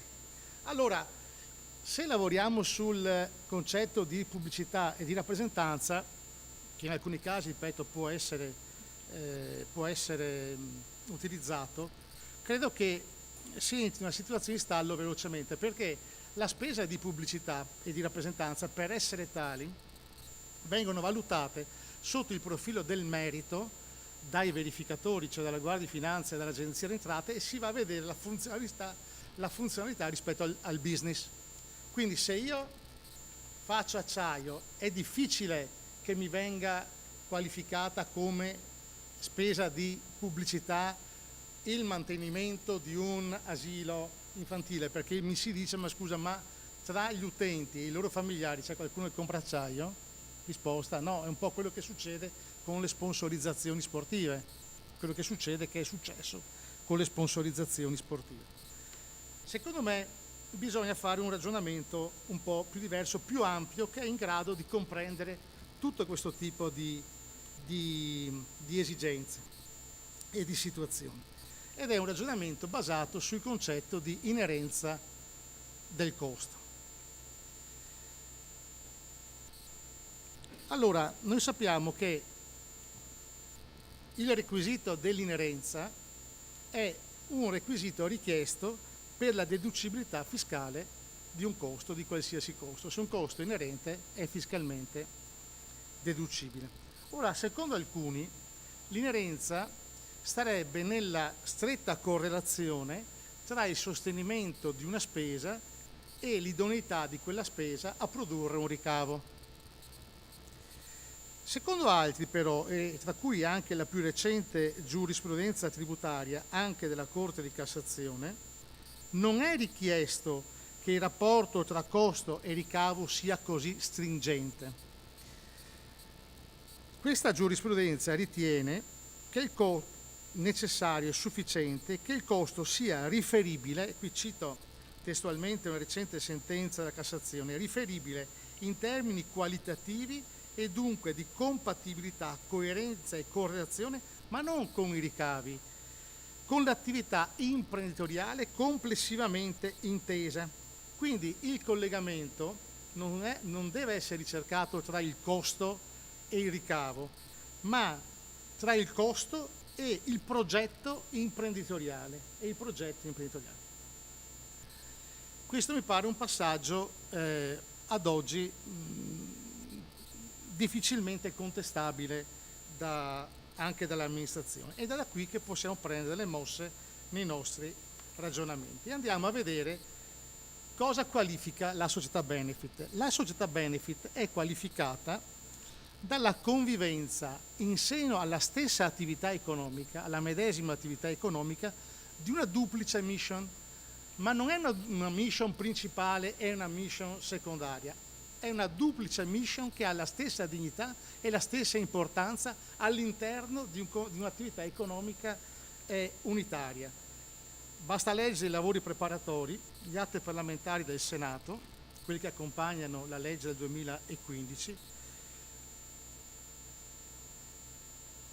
i quali mettono in evidenza come vi sia una stretta unione tra questo duplice scopo. Ripeto, non c'è uno scopo principale e poi, visto che ci avanzano soldi, facciamo qualcos'altro. Lo scopo è duplice ma ha la stessa dignità. Quindi l'attività benefit non è estranea al progetto imprenditoriale. Per effetto di queste norme non è estranea, non è una società che fa beneficenza.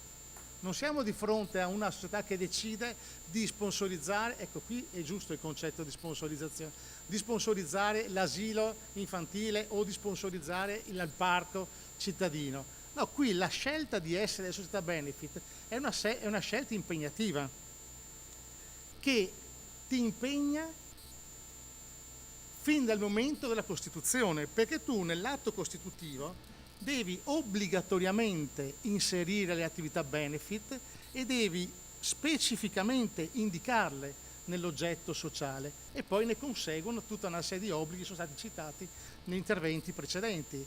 il responsabile dell'attività benefit, la redazione ogni anno e poi la verifica che tu l'attività l'abbia veramente fatta. Ci sono anche problemi di responsabilità degli amministratori. È chiaro che se io sono amministratore, mi qualifico come società benefit e poi non svolgo l'attività benefit, ci sono tutti i temi della responsabilità sociale, anche delle false comunicazioni sociali. Cioè la scelta di essere società benefit, deve essere chiaro questo, non è una scelta soltanto psicologica, vabbè, voglio fare del bene, adesso piantiamo il boschetto.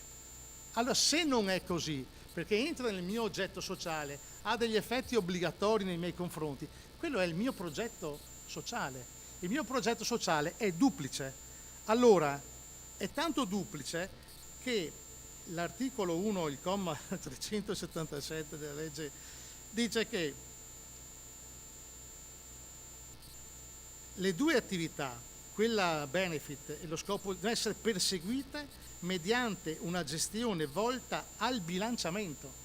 Cioè tu hai due attività, non è la parte economica che prevale sulla parte benefit, hanno pari dignità e tu amministratore hai l'obbligo di gestirla in maniera bilanciata. Ora se ciò è vero, mi pare che il passo successivo non sia un passo troppo lungo e neanche troppo impegnativo. Se ciò è vero, noi tutti i costi che sosteniamo per il nostro progetto benefit e per l'attività benefit, ma in quanto impresa benefit, sono costi che l'impresa sostiene in sintonia e in conformità al proprio progetto sociale. Allora per questa strada io posso e devo ammettere la deduzione di tutti i costi che sostengo per l'attività benefit, sia che siano costi sostenuti per un'attività benefit che mi dà ricavi, perché potrebbe darmi anche ricavi l'attività benefit, sia per costi che mi dà ricavi diretti, sia per costi benefit che mi danno ricavi indiretti, ma anche per costi benefit che mi danno zero ricavi e potrebbero darmi anche delle perdite. Questo qualifica sotto il profilo fiscale l'attività della società benefit. Attraverso questa interpretazione di norme che già ci sono, noi riusciamo a fornire all'imprenditore, come dire, un vantaggio di tipo economico sotto la specie di vantaggio fiscale a legislazione invariata, cioè senza necessità che sulla materia si pronunci il Parlamento o il Governo con propri decreti. Il che sicuramente, non è che voglio, come dire, dubitare dell'altruismo e dell'impegno sociale degli imprenditori, però se questo altruismo e questo impegno sociale è anche accompagnato da, come dire, un vantaggio di tipo, ma non è neanche, se tu guardi bene, vedi che devo correggermi, non è giusto dire che è un vantaggio di tipo fiscale, perché fiscalmente deve essere così, perché quando io ho un mio progetto benefit e spendo, io non sto avendo nessun tipo di vantaggio, è come se io producessi bulloni piuttosto che motori elettrici. È chiaro che rimane il tema di fondo, cioè il tema di fondo è che un settore così importante, così, diciamo così, pieno di potenzialità, rispetto al quale tutte le categorie sociali, per prime le imprese, dimostrano molto interesse. Non a caso siamo qui oltre 100 tra presenti e collegati da remoto, che ha delle implicazioni, dei vantaggi per l'impresa, per gli enti locali, ma per la collettività è strano che non sia accompagnato da un sistema di agevolazioni economiche / fiscali come richiederebbe. Non siamo all'università, non possiamo fare molto, però se vi faccio l'esempio, se io finanzio un film che può essere anche, capito, la polizia si incazza e io, capito, o Susannona, c'è la commissione, capito, no, ho citato, ma sai, sono i film che cita Fantozzi quando fanno l'occupazione,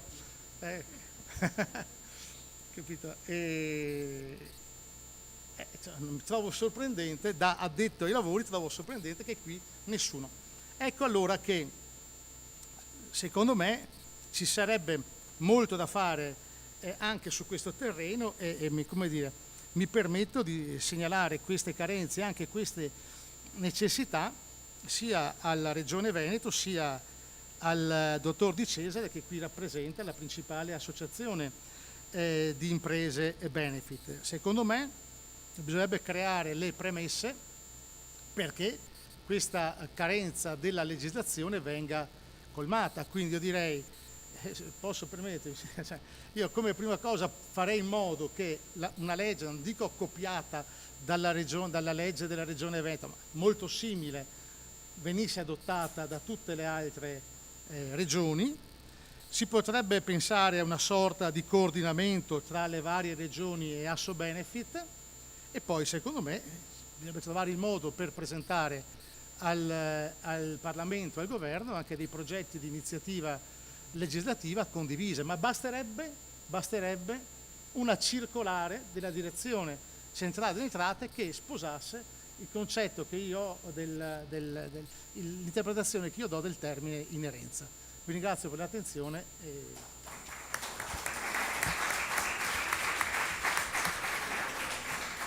Ringrazio il professor Tosi per l'analisi e anche la proposta che sicuramente è molto sfidante, e quindi d'ora in poi ci metteremo un po' in moto per raggiungere, diciamo, questo obiettivo sia di diffusione della norma regionale veneta in tutta Italia, ma anche per fare in modo che a livello nazionale la normativa fiscale, o quantomeno, come diceva lei, una semplice circolare interpretativa, dia chiarezza poi ai controllori e si eviti magari i contenziosi tributari sugli investimenti a beneficio comune delle società benefit.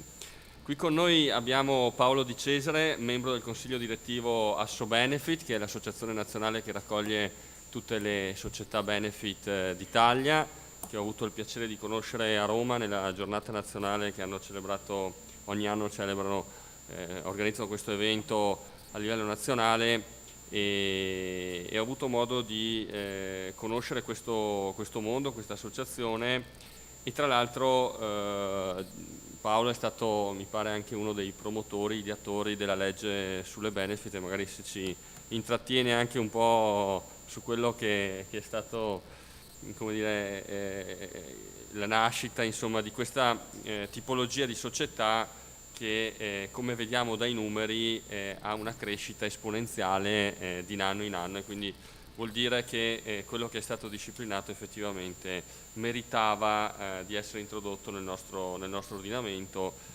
e avrà sicuramente, come dire, darà sicuramente delle opportunità a molte delle nostre imprese.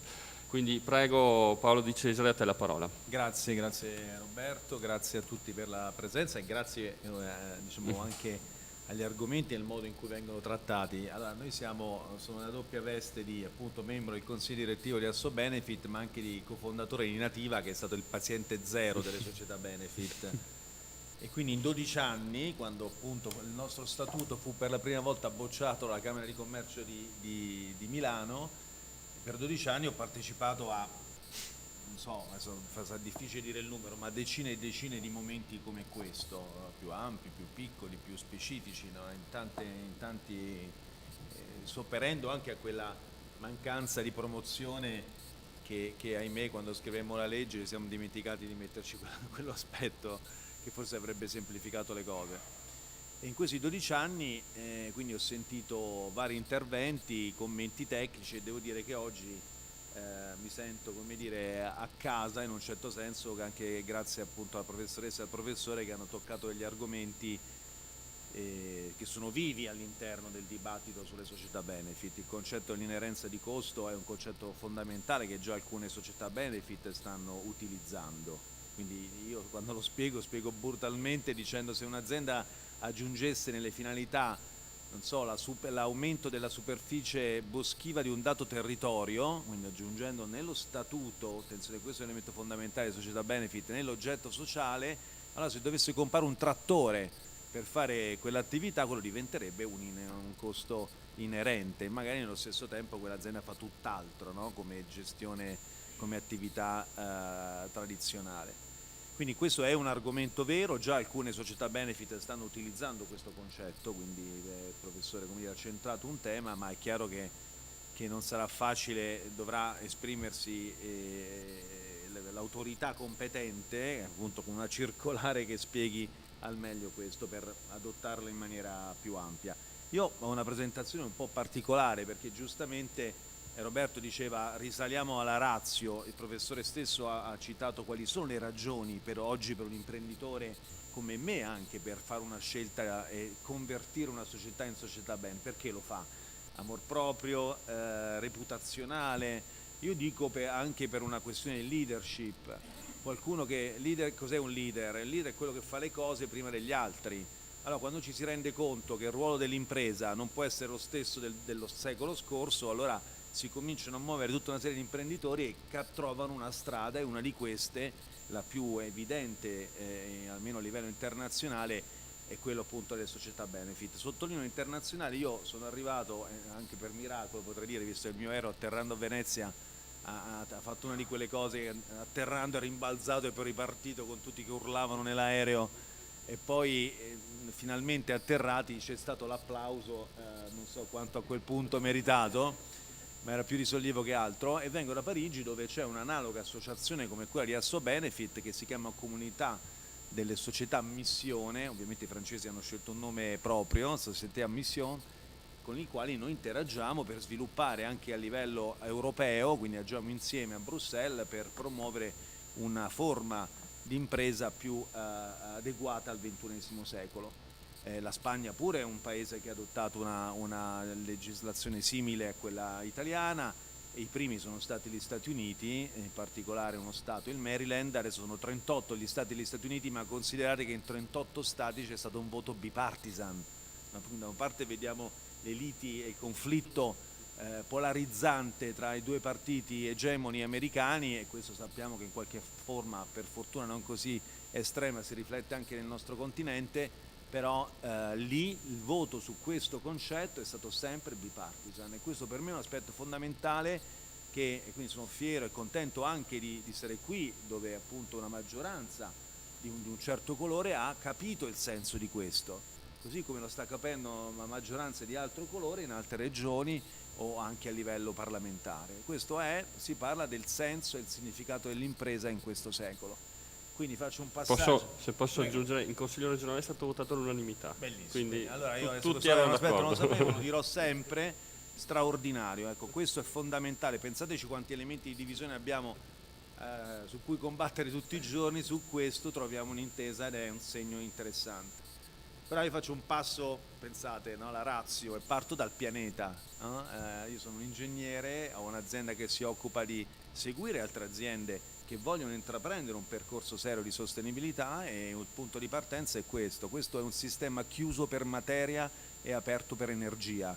Vuol dire che la materia che c'è oggi sulla Terra è la stessa che c'era ai tempi dei dinosauri, non è cambiato, a parte qualche satellite che abbiamo sparato fuori dall'atmosfera e qualche asteroide che probabilmente ha causato anche l'estinzione dei dinosauri, d'accordo? La stessa materia.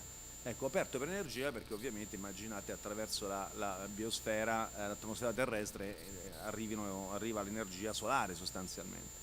Allora gli scienziati spesso chiamano la Terra astronave Terra, proprio perché l'astronave è chiusa, tutti lo immaginiamo, per materia, quindi nessuno aprirebbe un oblò in un'astronave, è aperta per energia perché ha pannelli solari con cui catturare l'energia. Questa è un'astronave finta ovviamente, ma pensate a tutti i film che abbiamo visto a narrativa di fantascienza. Quando c'è un allarme che scatta dentro un'astronave, tutti gli astronauti si muovono, prima forse qualche anno fa con dei gran libroni per cercare la procedura, adesso con gli iPad probabilmente devono immediatamente risolvere quel problema.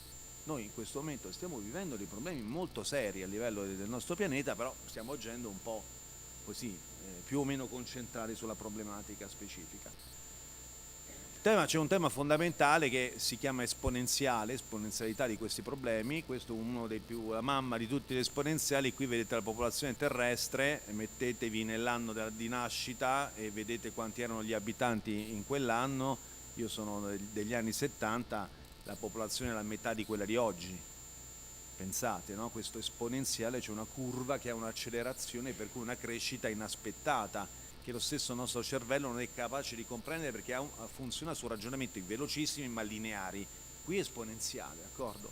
Allora se vediamo tutte le attività umane seguono queste curve, quindi in alto vedete la popolazione terrestre, ma leggete anche il consumo di energia, il consumo di carta, di fertilizzanti, di acqua. Quindi noi, questa generazione sta vivendo sulla cresta di questa onda per la prima volta nella storia del pianeta e dell'umanità.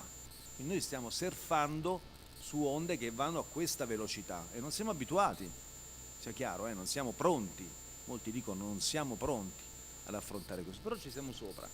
E queste attività umane, guardate un po', hanno un riflesso sui sistemi naturali con curve del tutto simili. Quindi quando noi vediamo la concentrazione di CO2 in atmosfera che segue una curva esponenziale è legato appunto allo stesso concetto. Esponenziale significa una cosa molto complessa da capire proprio per il funzionamento della nostra testa. Vi faccio un piccolo gioco che forse qualcuno di voi già conosce, ma tutti voi più o meno avete un foglio davanti di carta, se lo piegate una volta diventa il doppio lo spessore, se lo piegate un'altra volta diventa 4, 8, 2, e così via, 16 e così via. Ora, immaginate di piegarlo 13 volte, quanto diventa alto secondo voi questo foglio di carta? Buttatevi senza timore, 13 volte. Fate un gesto con le mani, pieghiamo un foglio di carta 13 volte, quanto diventa alto? Così, quindi diciamo un libro, un grosso libro. Qualcun altro vuole rilanciare sull'altezza? Sì, ovviamente dipende, però diciamo, diamo per scontato che sia un foglio così, quindi che usiamo tutti i giorni. Ecco, vi dico intanto che è il record del mondo, perché è stato stabilito nella MIT, degli studenti hanno preso alcuni chilometri di carta igienica, perché diciamo 13 volte non ci riuscirete mai a piegarlo, e è diventato alto più o meno come la mia seduta, dove sono seduto adesso, una sedia, ok? Se lo piegate 42 volte quanto diventa alto? Grattacielo, l'Everest, un bus a 2 piani, secondo voi quanto diventa alto? Diventa la distanza tra la Terra e la Luna, la distanza media. Se lo pieghiamo 41 volte, una volta di meno, a metà, quindi siamo lontanissimi dalla Luna. Allora, quando vediamo queste curve, ricordiamoci questo senso. Quando vediamo la concentrazione della CO2 nell'atmosfera, ricordiamoci che raddoppiamo con una frequenza estremamente alta e il rischio è questo perché sta avvenendo all'interno di un sistema chiuso. Quindi come può un processo crescere all'infinito con una rapidità di questo tipo dentro un sistema che è chiuso? E questa è l'insostenibilità dell'azione umana, dell'impatto umano. Quindi all'interno di questo mondo c'è poi un altro richiamo.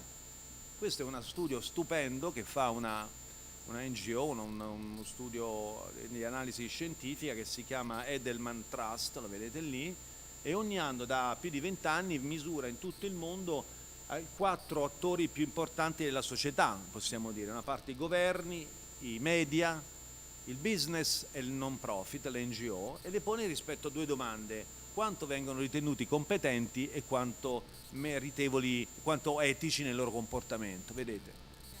Allora, i governi, adesso mi dispiace, qui siamo anche, però in tutto il mondo, questo è un dato, diciamo, una media mondiale, vedete se sono qui in basso a sinistra, i governi sono non competenti e non etici, i media, ahimè, che dovrebbero essere la parte opposta, sono nello stesso cono d'ombra, poi c'è le NGO che sono considerate etiche ma non tanto competenti e il business che è considerato competente ma non etico. Questo fino al 2020 per più di 20 anni di analisi. A un certo punto nel 2021, dopo diciamo, l'anno del Covid, in cui le imprese hanno cominciato a fare delle cose particolari, diciamo così, almeno agli occhi dei cittadini, e vedete che per la prima volta è entrato un attore nel quarto quadrante, che è il business. Quindi competente e etico. Questa cosa negli anni è andata ancora più forte. Guardate, questo è l'ultimo dato, dove appunto ancora di più il business è ritenuto competente e sempre più etico. Poi se leggiamo tutto lo studio, gli analisti dicono è molto influenzato non soltanto da un giudizio, una fotografia dei cittadini, ma anche dall'aspettativa di queste persone. Cioè i cittadini si aspettano che il business sia in quel quadrante. Dei governi diciamo, non si aspettano più neanche tanto, diciamo, c'è una sfiducia di fondo, adesso mi spiace dirlo anche se qui siamo in un momento straordinario a mio avviso, ma di questo si aspettano dal business. Chiudo con un terzo input che è questo, io ho scoperto il mondo delle benefit leggendo questo articolo insieme al mio socio Eric Ezechieli nel 2011, vedete, un articolo di Harvard Business Review, quindi una rivista piuttosto importante, dice Benefit Enterprise un quarto settore dell'economia sta emergendo con la forza di cambiare il corso del capitalismo. Harvard. Leggiamo l'articolo e scopriamo che il Maryland, questo piccolo stato degli Stati Uniti, aveva introdotto una legge sulle benefit corporation.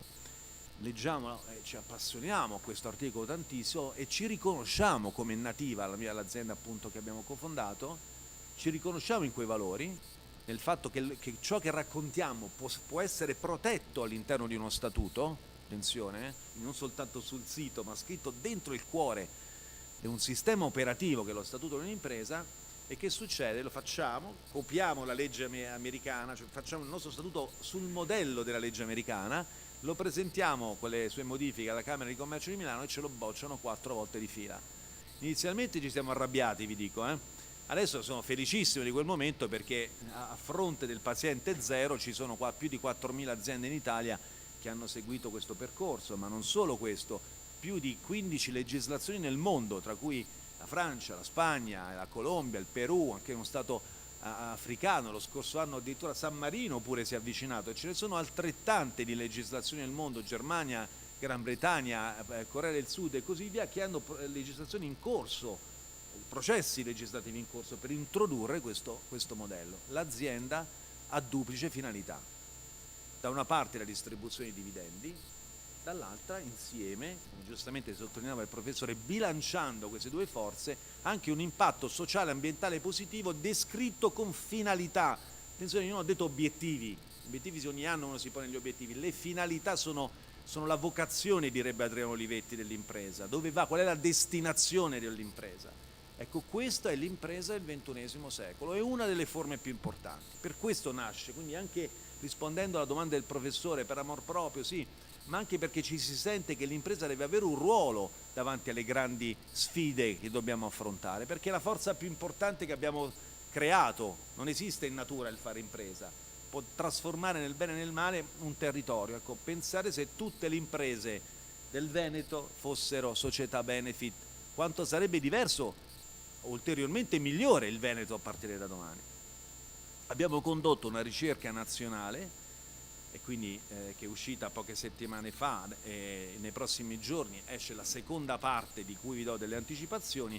Lo vedete, l'abbiamo condotta sia come AssoBenefit, vedete il logo, ma anche col Centro Ricerche e Studi di Intesa San Paolo, con Nativa e con l'Università di Padova anche, quindi il Veneto, come dire, protagonista anche in questa parte. Allora, intanto, quante sono le società benefit? Ecco, le società benefit, vedete qui i numeri, abbiamo superato le 4.000, siamo un po' di più di questo numero perché abbiamo, come dire, giorno per giorno, ma diciamo l'ultimo dato ufficiale a fine agosto è di 4.153 società benefit. Pensate che al 2020, lo vedete qui, all'inizio, a parte questo dato che è alla fine, cioè all'inizio del Covid, ce n'erano 400 di società benefit, in 4 anni 400. I successivi 4 anni ne abbiamo aggiunte 4.000, quindi anche qui si nota quell'esponenziale che abbiamo apprezzato per altri motivi magari non sempre positivi. Vedete, più di 200.000 addetti lavorano in società benefit, con un valore della produzione complessiva di più di 57 miliardi di euro, quindi comincia a essere una cosa rilevante, anche se sono 0,000 eccetera delle aziende italiane. Come sapete sono molto numerose. Infatti sono l'1,22 per 1000, 23 per 1000, però sono l'1,8 delle grandi imprese. Quindi l'1,23 per 1000 di tutte e sono l'1,8%, scusate non ho detto questa cosa, rispetto alle grandi imprese. Sono in quasi tutti i settori, o c'è una certa predominanza al momento nella aspetti di servizi, ma vedete il terzo angolo è manifattura, quindi anche imprese diciamo impegnate in settori hard, diciamo così. Qui ho un po' detto, vado rapido su questo aspetto. Nel Veneto, ecco, il dato ufficiale, questo a fine 2023, il dato diciamo di dettaglio è in via di pubblicazione, sono circa 400 aziende venete che hanno già deciso di fare questo passo. Io ho alcuni nomi, vi posso dire, tanto nomi un po' più noti: Scarpa, calzaturificio Scarpa è una società benefit, Cereal Docs è una società benefit, Ecor Natura Sì è una società benefit, Irinox è una società benefit, Cielo e Terra, Labomar, Slowware, Dorica, Filippi, Zordan, Alisea, tra l'altro queste ultime tra le prime in assoluto a livello italiano. Valore complessivo 3,4 miliardi e l'1,5 per 1000 delle società. Vediamo tra qualche anno quanto saranno più profonde.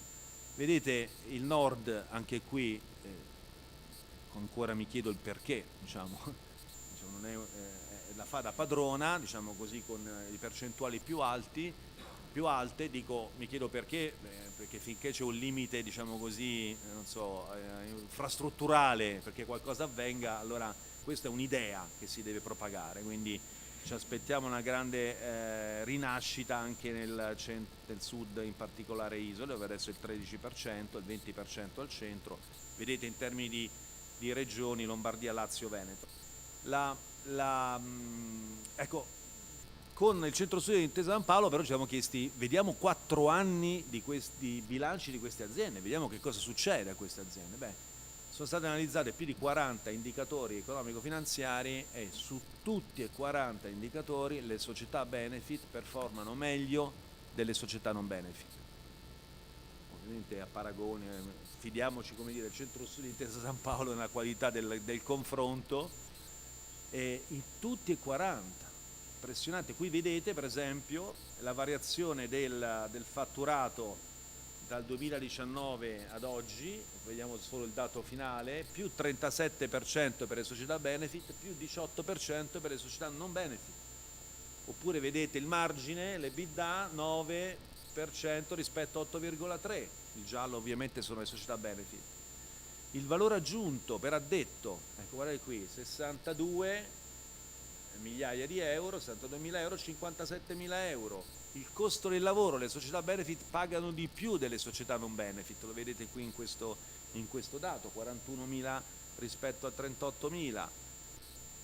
Gli investimenti, guardate qui, il giallo ancora una volta, imprese con brevetti, 24% per le benefit, imprese con idee e marchi registrati, imprese con certificazioni ambientali, imprese con internazionalizzazione, sono tutte a favore delle società benefit. Società, diciamo, che hanno questo profilo tendono a essere società benefit.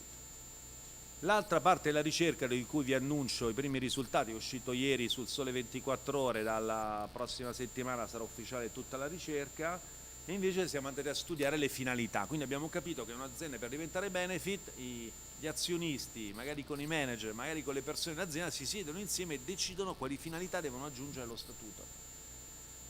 E la cosa interessante è che di 4.000 circa società benefit, 3.600 il campione di analisi, abbiamo trovato complessivamente 18.000 finalità. Quindi il numero più ricorrente, una società benefit ha 4 finalità, aggiunge, non soltanto una, 4. La media in realtà è ancora più alta, 5,8, il numero più che si ripete maggiormente, la moda si dice 4. Però 5,8 è il numero di finalità. Ci sono anche aziende che hanno più di 10 finalità, pensate a quanto sono arrivati nel dettaglio nel specificarle queste finalità. Ecco, quali sono le top 5 di queste categorie? Cioè che tipo di finalità vengono scritte? Beh, la prima è di carattere puramente sociale. Queste imprese si impegnano nel tempo, conservando nello statuto, a generare progetti, attività e azioni e porsi gli obiettivi per migliorare la relazione con la comunità in cui operano. Quindi sono aziende che creano le relazioni con i propri portatori di interesse, il 30%, vedete. Poi il secondo, ancora sociale, coinvolgimento, diversità, inclusione delle persone. Queste sono categorie ufficiali di una metodologia che si chiama SASB, quindi le abbiamo riportate a una categorizzazione internazionale. Terzo, diffusione del modello benefit. Alcune di queste aziende scrivono nel loro statuto: voglio diffondere quello che io sono, per aiutare altre aziende a scoprirlo e quindi alimentare questa crescita.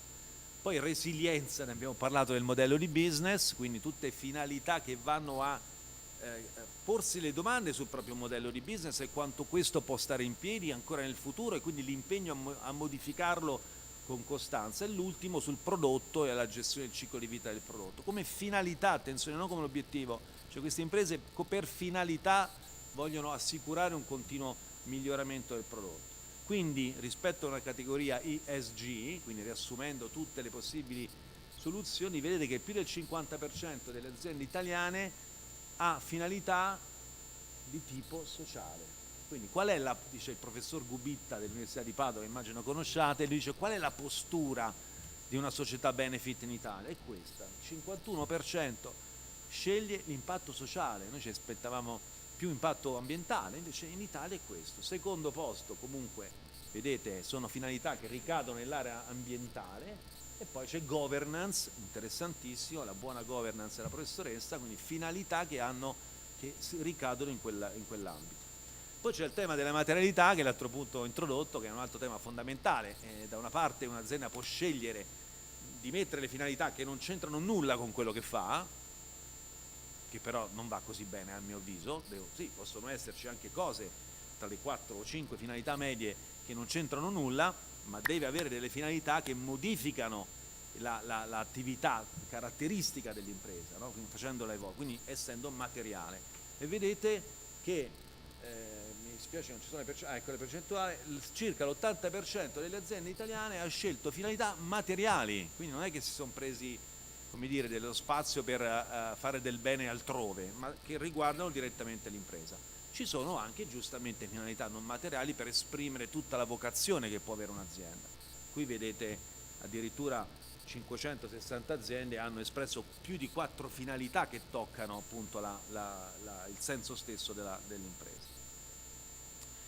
Le ultime 2 informazioni, si è parlato della legge, l'abbiamo letta, le finalità sono il centro, però queste aziende funzionano con un meccanismo molto preciso che va capito, che poi non vuol dire che funzionano immediatamente così, va pure, pensate a quanti decenni abbiamo avuto per sperimentare il for profit classico, quindi non vuol dire che sia perfette, e qui bisogna allenarsi. Ecco, la legge c'è un aspetto fondamentale che abbiamo voluto curare dopo quella bocciatura ed è questo. Nello scrivere le finalità l'azienda ogni anno deve scrivere una relazione e allegarla al bilancio, quindi è una cosa che già è dentro il bilancio, il documento sacro, diciamo, dell'attività d'impresa. E supponiamo questa azienda ha scelto 3 finalità, 1, 2, 3, ogni anno deve dire cosa farà esattamente in termini di modalità, azioni e obiettivi, finalità e obiettivi sono 2 cose diverse, il prossimo anno circa quella finalità. Si impegna, lo deve scrivere in maniera trasparente, quindi tutti possiamo leggere, abbiamo citato prima Scarpa, quali finalità ha e quali azioni si pone l'anno prossimo. E poi, sempre in quella relazione, deve scrivere degli obiettivi dell'anno precedente, delle azioni, cosa è riuscita a fare, e la legge dice anche cosa non è riuscita a fare, perché ovviamente, diciamo, nel gestire un'impresa non sempre si riesce a raddoppiare, non so, il fatturato, e quindi così come in quel caso in una relazione al bilancio si spiega cosa è successo, allo stesso modo anche qui si deve spiegare in maniera trasparente cosa ha impedito o rallentato il raggiungimento. Il terzo elemento in quella relazione: bisogna dare una misura dell'impatto complessivo generato usando uno standard internazionale. AssoBenefit fornisce indicazioni su questo, quindi è indicato uno che dà un punteggio, quindi potete capire come si posiziona immediatamente con un colpo d'occhio quell'impresa. Non è un bilancio di sostenibilità in senso classico, è la relazione sull'impatto che ha tutta una serie di strutture, però potete vedere il funzionamento di queste aziende. Infine, e chiudo con un piccolo racconto, noi abbiamo parlato qualche tempo fa con il sindaco di Roma e gli abbiamo detto: si immagini se questa notte tutte le aziende che operano a Roma, che sono 140.000 imprese, piccole, medie, grandi, diventassero società benefit. E questa domanda ce la possiamo porre a Treviso, a Padova, a Venezia, in tutta Italia. Se tutte fossero società benefit, cosa sarebbe domani in quel territorio? Con aziende che oltre a perseguire il profitto perseguono le finalità con impatto sociale e ambientale. Sarebbe sicuramente un altro mondo.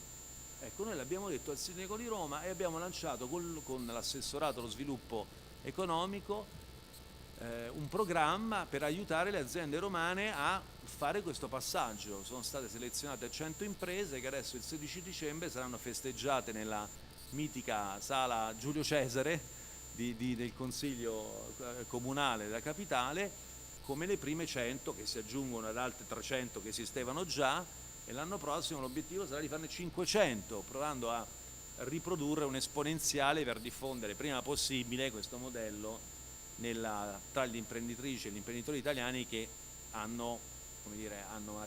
dimostrano di avere un grande allineamento con questi concetti. Grazie.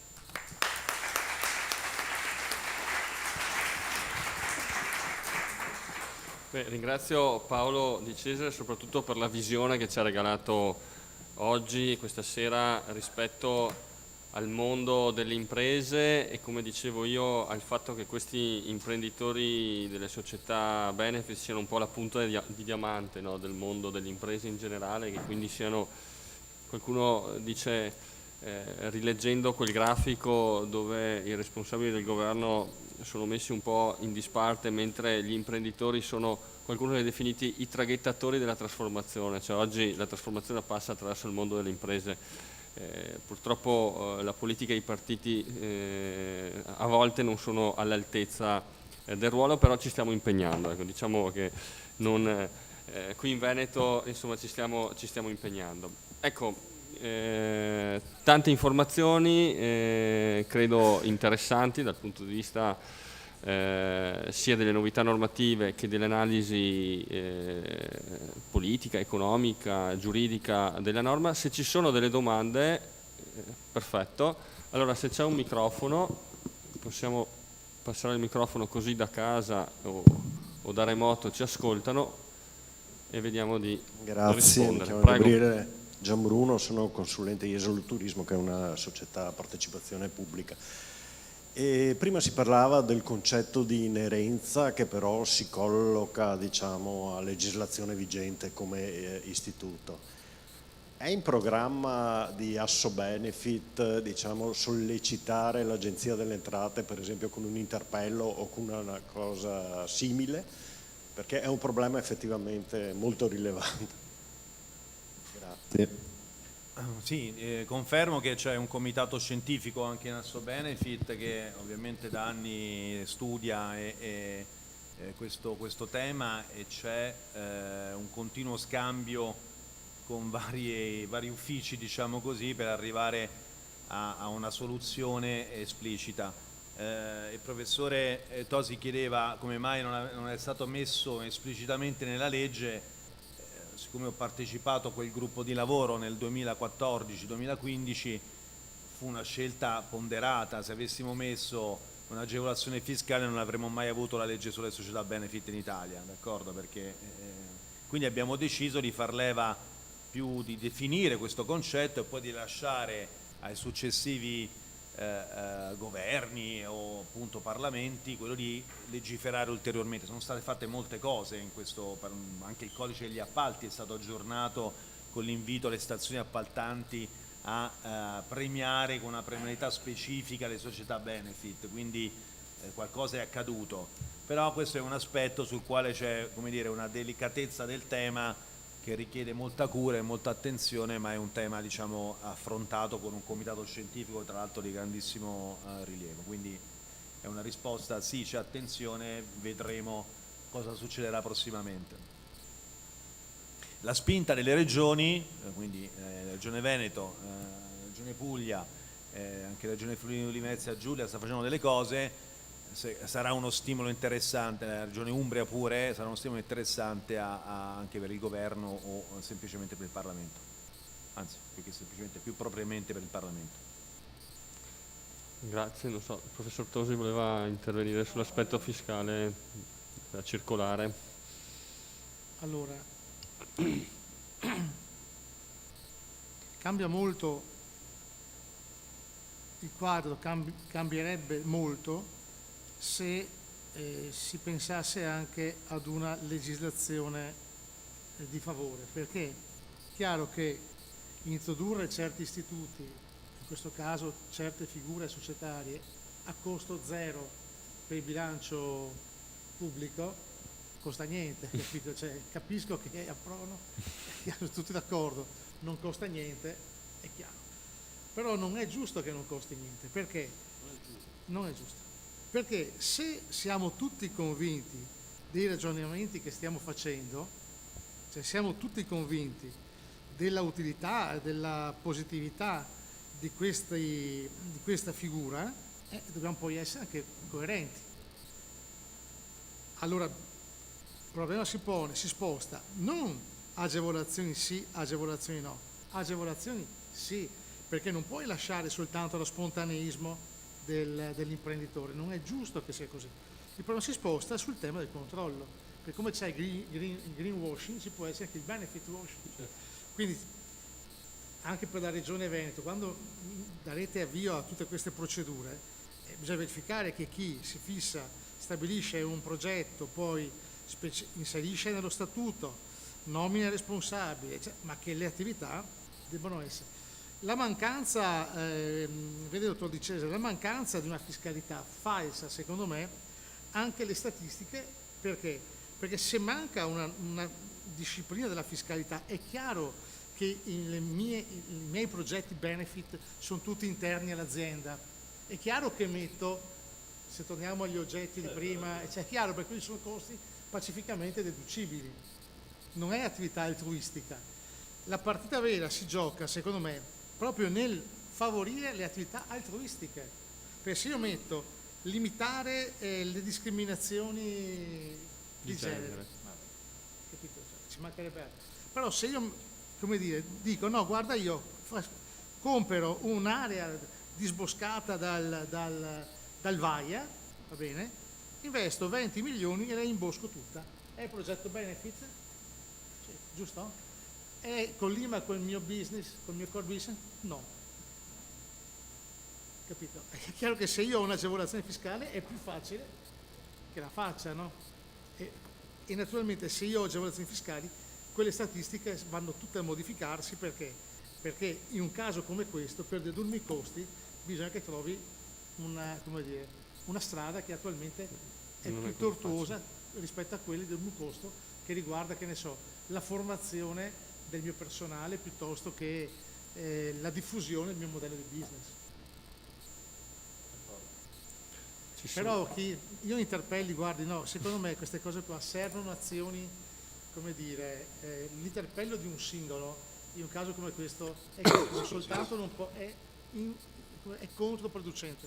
Queste cose qui si fanno, come dire, si usa dire politicamente, cioè secondo me facendo vedere che c'è una forza dietro. Quindi primo passaggio, ripeto, le regioni dovrebbero tutte bipartisan eccetera. Secondo, coordinamento. Terzo, quando si capisce chi c'è dietro all'istanza è più facile che venga gli interpelli, e questi interpelli qua falliscono tutti. Io se dovessi dare un consiglio, consiglierei di dedurre il costo e accettare il rischio del contenzioso. E qui sta parlando l'avvocato Lauriston.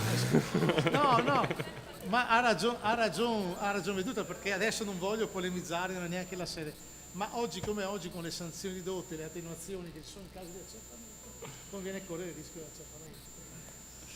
Ci sono altre domande? Prego Stefano Giacomin, consigliere regionale.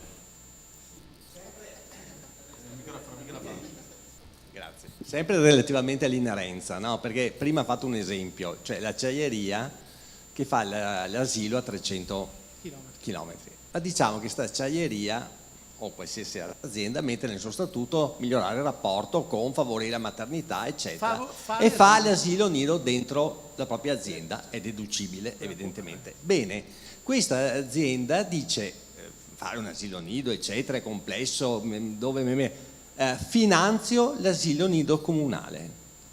Può essere ecco, secondo questo me è pacificamente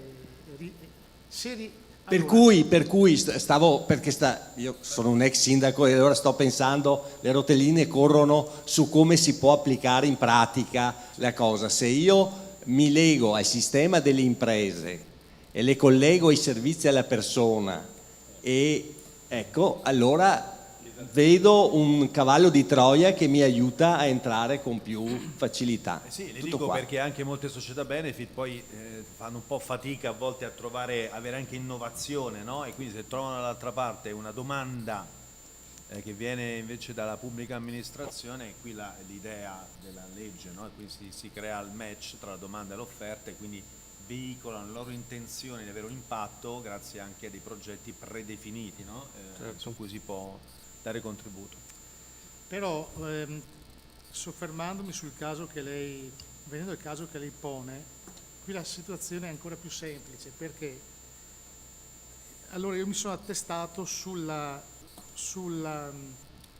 requisito che in qualche maniera mi comprende tutte le attività benefit, no? Cioè, se io inserisco quell'attività benefit nel mio statuto, è chiaro che perseguire quell'attività è come se io dicessi fabbrico bulloni, non ci può essere differenza. L'esempio che fa lei, il caso che porta lei, ancora più agevolmente si risolve, perché se io sponsorizzo l'asilo del mio paese, e lì ho le norme sulle spese di pubblicità e anche le norme sulle spese di rappresentanza che mi supportano. Quindi avrei un doppio argomento, se stavo a vedere difensiva poi mi hanno accusato, un doppio argomento giuridico.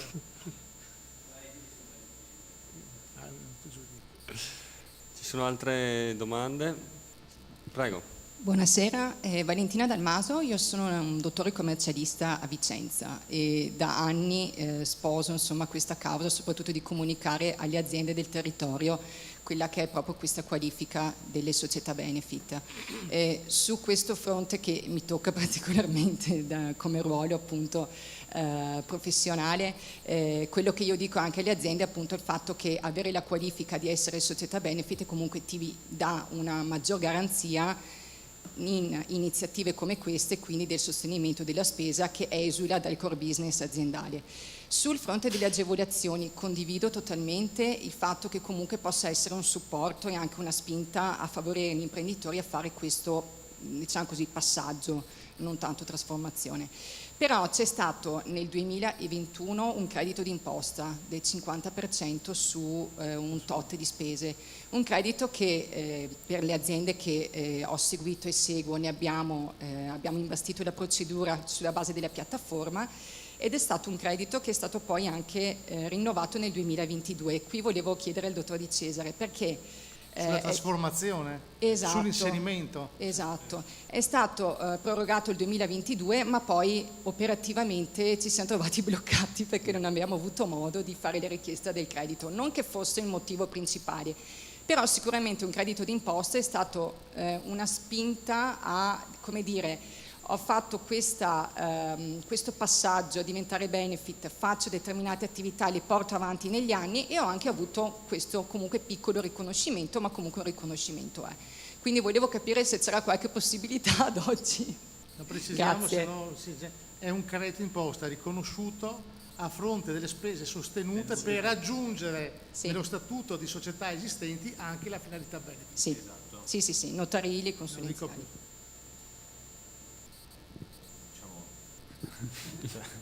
No, voglio rappresentarvi che io rappresento le società benefit che chiedono che queste cose vengano prorogate, quindi come dire sono esattamente allo stesso lato del dibattito, quindi è ovviamente il Parlamento che deve fare questo. Ci sono anche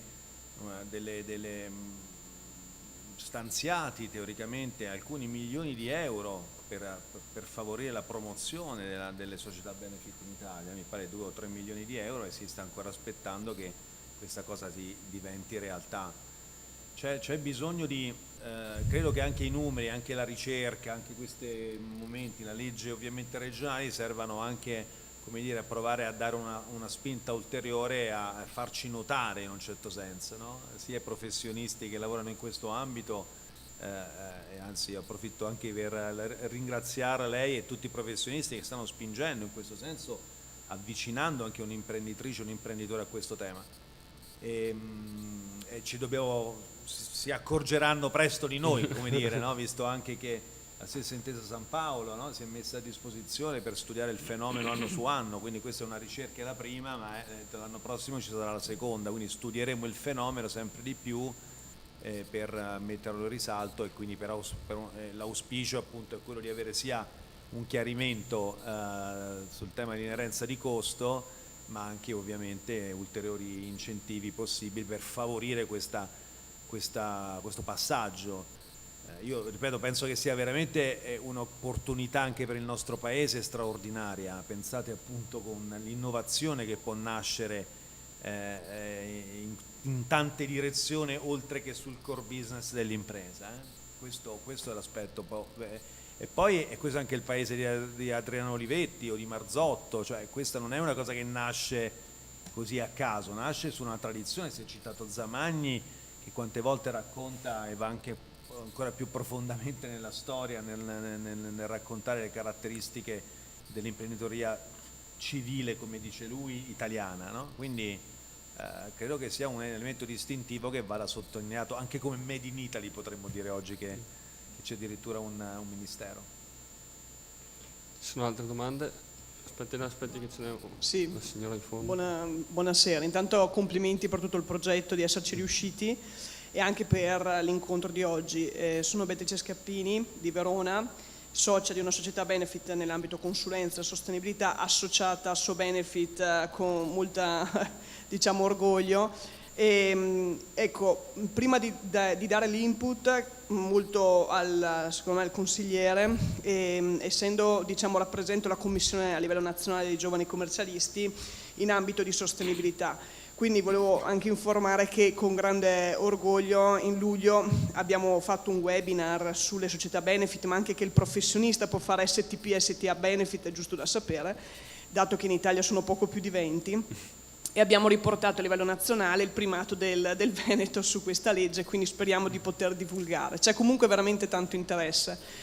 Un input, secondo me, per dire anche il processo di costruzione della piattaforma potrebbe essere un metodo partecipativo, quindi il metodo della sostenibilità. Lei dice noi abbiamo stanziato dei fondi che quindi come ente pubblico dobbiamo spendere, correttissimo. La cosa interessante potrebbe essere, potreste fare un crowdfunding o forme simili, perché non c'è ancora la piattaforma per dire agli imprenditori benefit di spendere del denaro, però potrebbe essere bello che gli imprenditori spendano del denaro per costruire la piattaforma, cioè io la finanzierei, diciamo, io nelle piccole parte. Quindi ecco, lo butto lì, oltre a usare le forze pubbliche, se la norma ve lo permette, di proprio nella costruzione, per farla anche più bella, migliore e efficiente, al di là delle risorse limitate pubbliche, potrebbe essere, in una forma legale che vedrete voi, di poter permettere a chi vuole, sia le società SG che le società benefit, di poter contribuire finanziariamente. Ecco, solo questo. Grazie. Interessante, raccolgo ben volentieri lo spunto, anche perché aiuta. Non mi par vero il consigliere. Sì, immaginiamoci, solo qualche anno fa questa cosa sarebbe stata impossibile proprio sentirla, un invito del genere, no? No, c'è lo Stato e c'è l'azienda, no? Due ruoli perfettamente diversi, e questo dimostra un'altra volta che le imprese, le imprenditrici e gli imprenditori sentono il bisogno di partecipare, no? Perché vedono anche che la dimensione dei problemi è talmente ampia che la collaborazione inaspettata sarà sempre più la norma. Buonasera a tutti, Sergio De Marco, vice sindaco di San Biagio e in prima linea imprenditore anch'io, insomma. Volevo porre una domanda, essendo che trovo anch'io appunto la giornata molto interessante, e mi complimento anch'io con la Regione per l'adozione appunto di un registro dove si possono interfacciare la domanda e l'offerta, appunto come diceva la dottoressa. Volevo però chiedere una cosa, nella previsione che giustamente ci sarà appunto molta offerta e molta domanda e poca offerta nei prossimi anni, perché secondo me il progetto, insomma, da qua ai prossimi anni sicuramente decollerà. Pongo una domanda alla Regione: per quanto riguarda i nostri territori, i nostri comuni, è già bene avere dei progetti dentro il cassetto volti alla sostenibilità? Perché logicamente nell'arco dell'anno dopo questi denari devono essere spesi. Perciò è meglio investire anche in progettazione di sostenibilità, in modo tale che dopo il progetto è già pronto, perché dopo sappiamo che in Italia abbiamo un po' una burocrazia un po' lenta, cioè dobbiamo avere dei progetti già approvati. Sì, allora, i capitoli di spesa che noi dobbiamo utilizzare entro fine anno sono quelli previsti per la legge per costituire la piattaforma digitale, quindi questi soldi devono essere investiti entro l'anno per attivare questo meccanismo che incrocia, diciamo, il mondo della pubblica amministrazione locale con i progetti benefit delle società.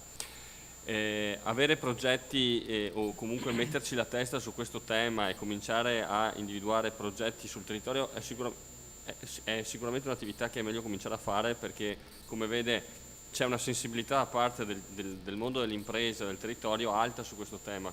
Prima ancora che verrà fatta la piattaforma digitale, non è escluso che un comune possa accordarsi e condividere con le società, con le imprese magari della propria zona industriale, magari se c'è qualche impresa benefit, già per attivare un progetto e copartecipare e coprogettare in questo senso. Quando ci sarà la piattaforma diventerà tutto molto più semplice, perché attraverso un inserimento dei dati, e quindi dobbiamo trovare anche il modo per facilitare attraverso delle interrogazioni semplici, per cui abbiamo a che fare con strutture comunali, amministratori che devono crescere anche nella cultura del progetto a beneficio comune che può interessare il mondo dell'impresa.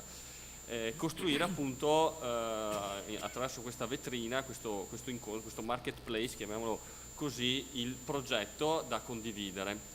E quindi questa è la parte più sfidante che appunto le nostre strutture regionali, dal dottor Gasparini in giù, stanno cercando di metterci la testa e di cercare di sviluppare. Sicuramente lo sviluppo di questa piattaforma condivisa anche attraverso il mondo delle benefit, anche per capire bene come andare a costruirla, credo che sia assolutamente necessario, quindi raccolgo sia l'invito dell'amministrazione comunale, del rappresentante del Comune di San Biagio, sia della rappresentante, diciamo, di una società benefit del territorio, di copartecipazione, di condivisione. Ecco, troveremo la formula per rendere, diciamo, mettere a sistema anche questi aspetti. Ci sono altre domande? Non ci sono altre domande. Io veramente vi ringrazio per la pazienza, per essere stati qui fino alla fine. Ricordo che qui con noi oggi c'era anche il consigliere, ho citato prima, regionale Stefano Giacomin, la consigliera Francesca Scatto e Roberta Vianello, che ringrazio, e poi ringrazio anche tutti coloro che da remoto hanno seguito o comunque guarderanno questo video, perché rimane comunque a disposizione dal sito del Consiglio regionale, quindi potete ritornare e riguardarvi le slide o comunque riguardarvi i contenuti di questa giornata, che credo sia stata veramente interessante. Ringrazio i relatori per la disponibilità e per gli interventi che sono stati veramente eccezionali. Grazie e buona serata a tutti.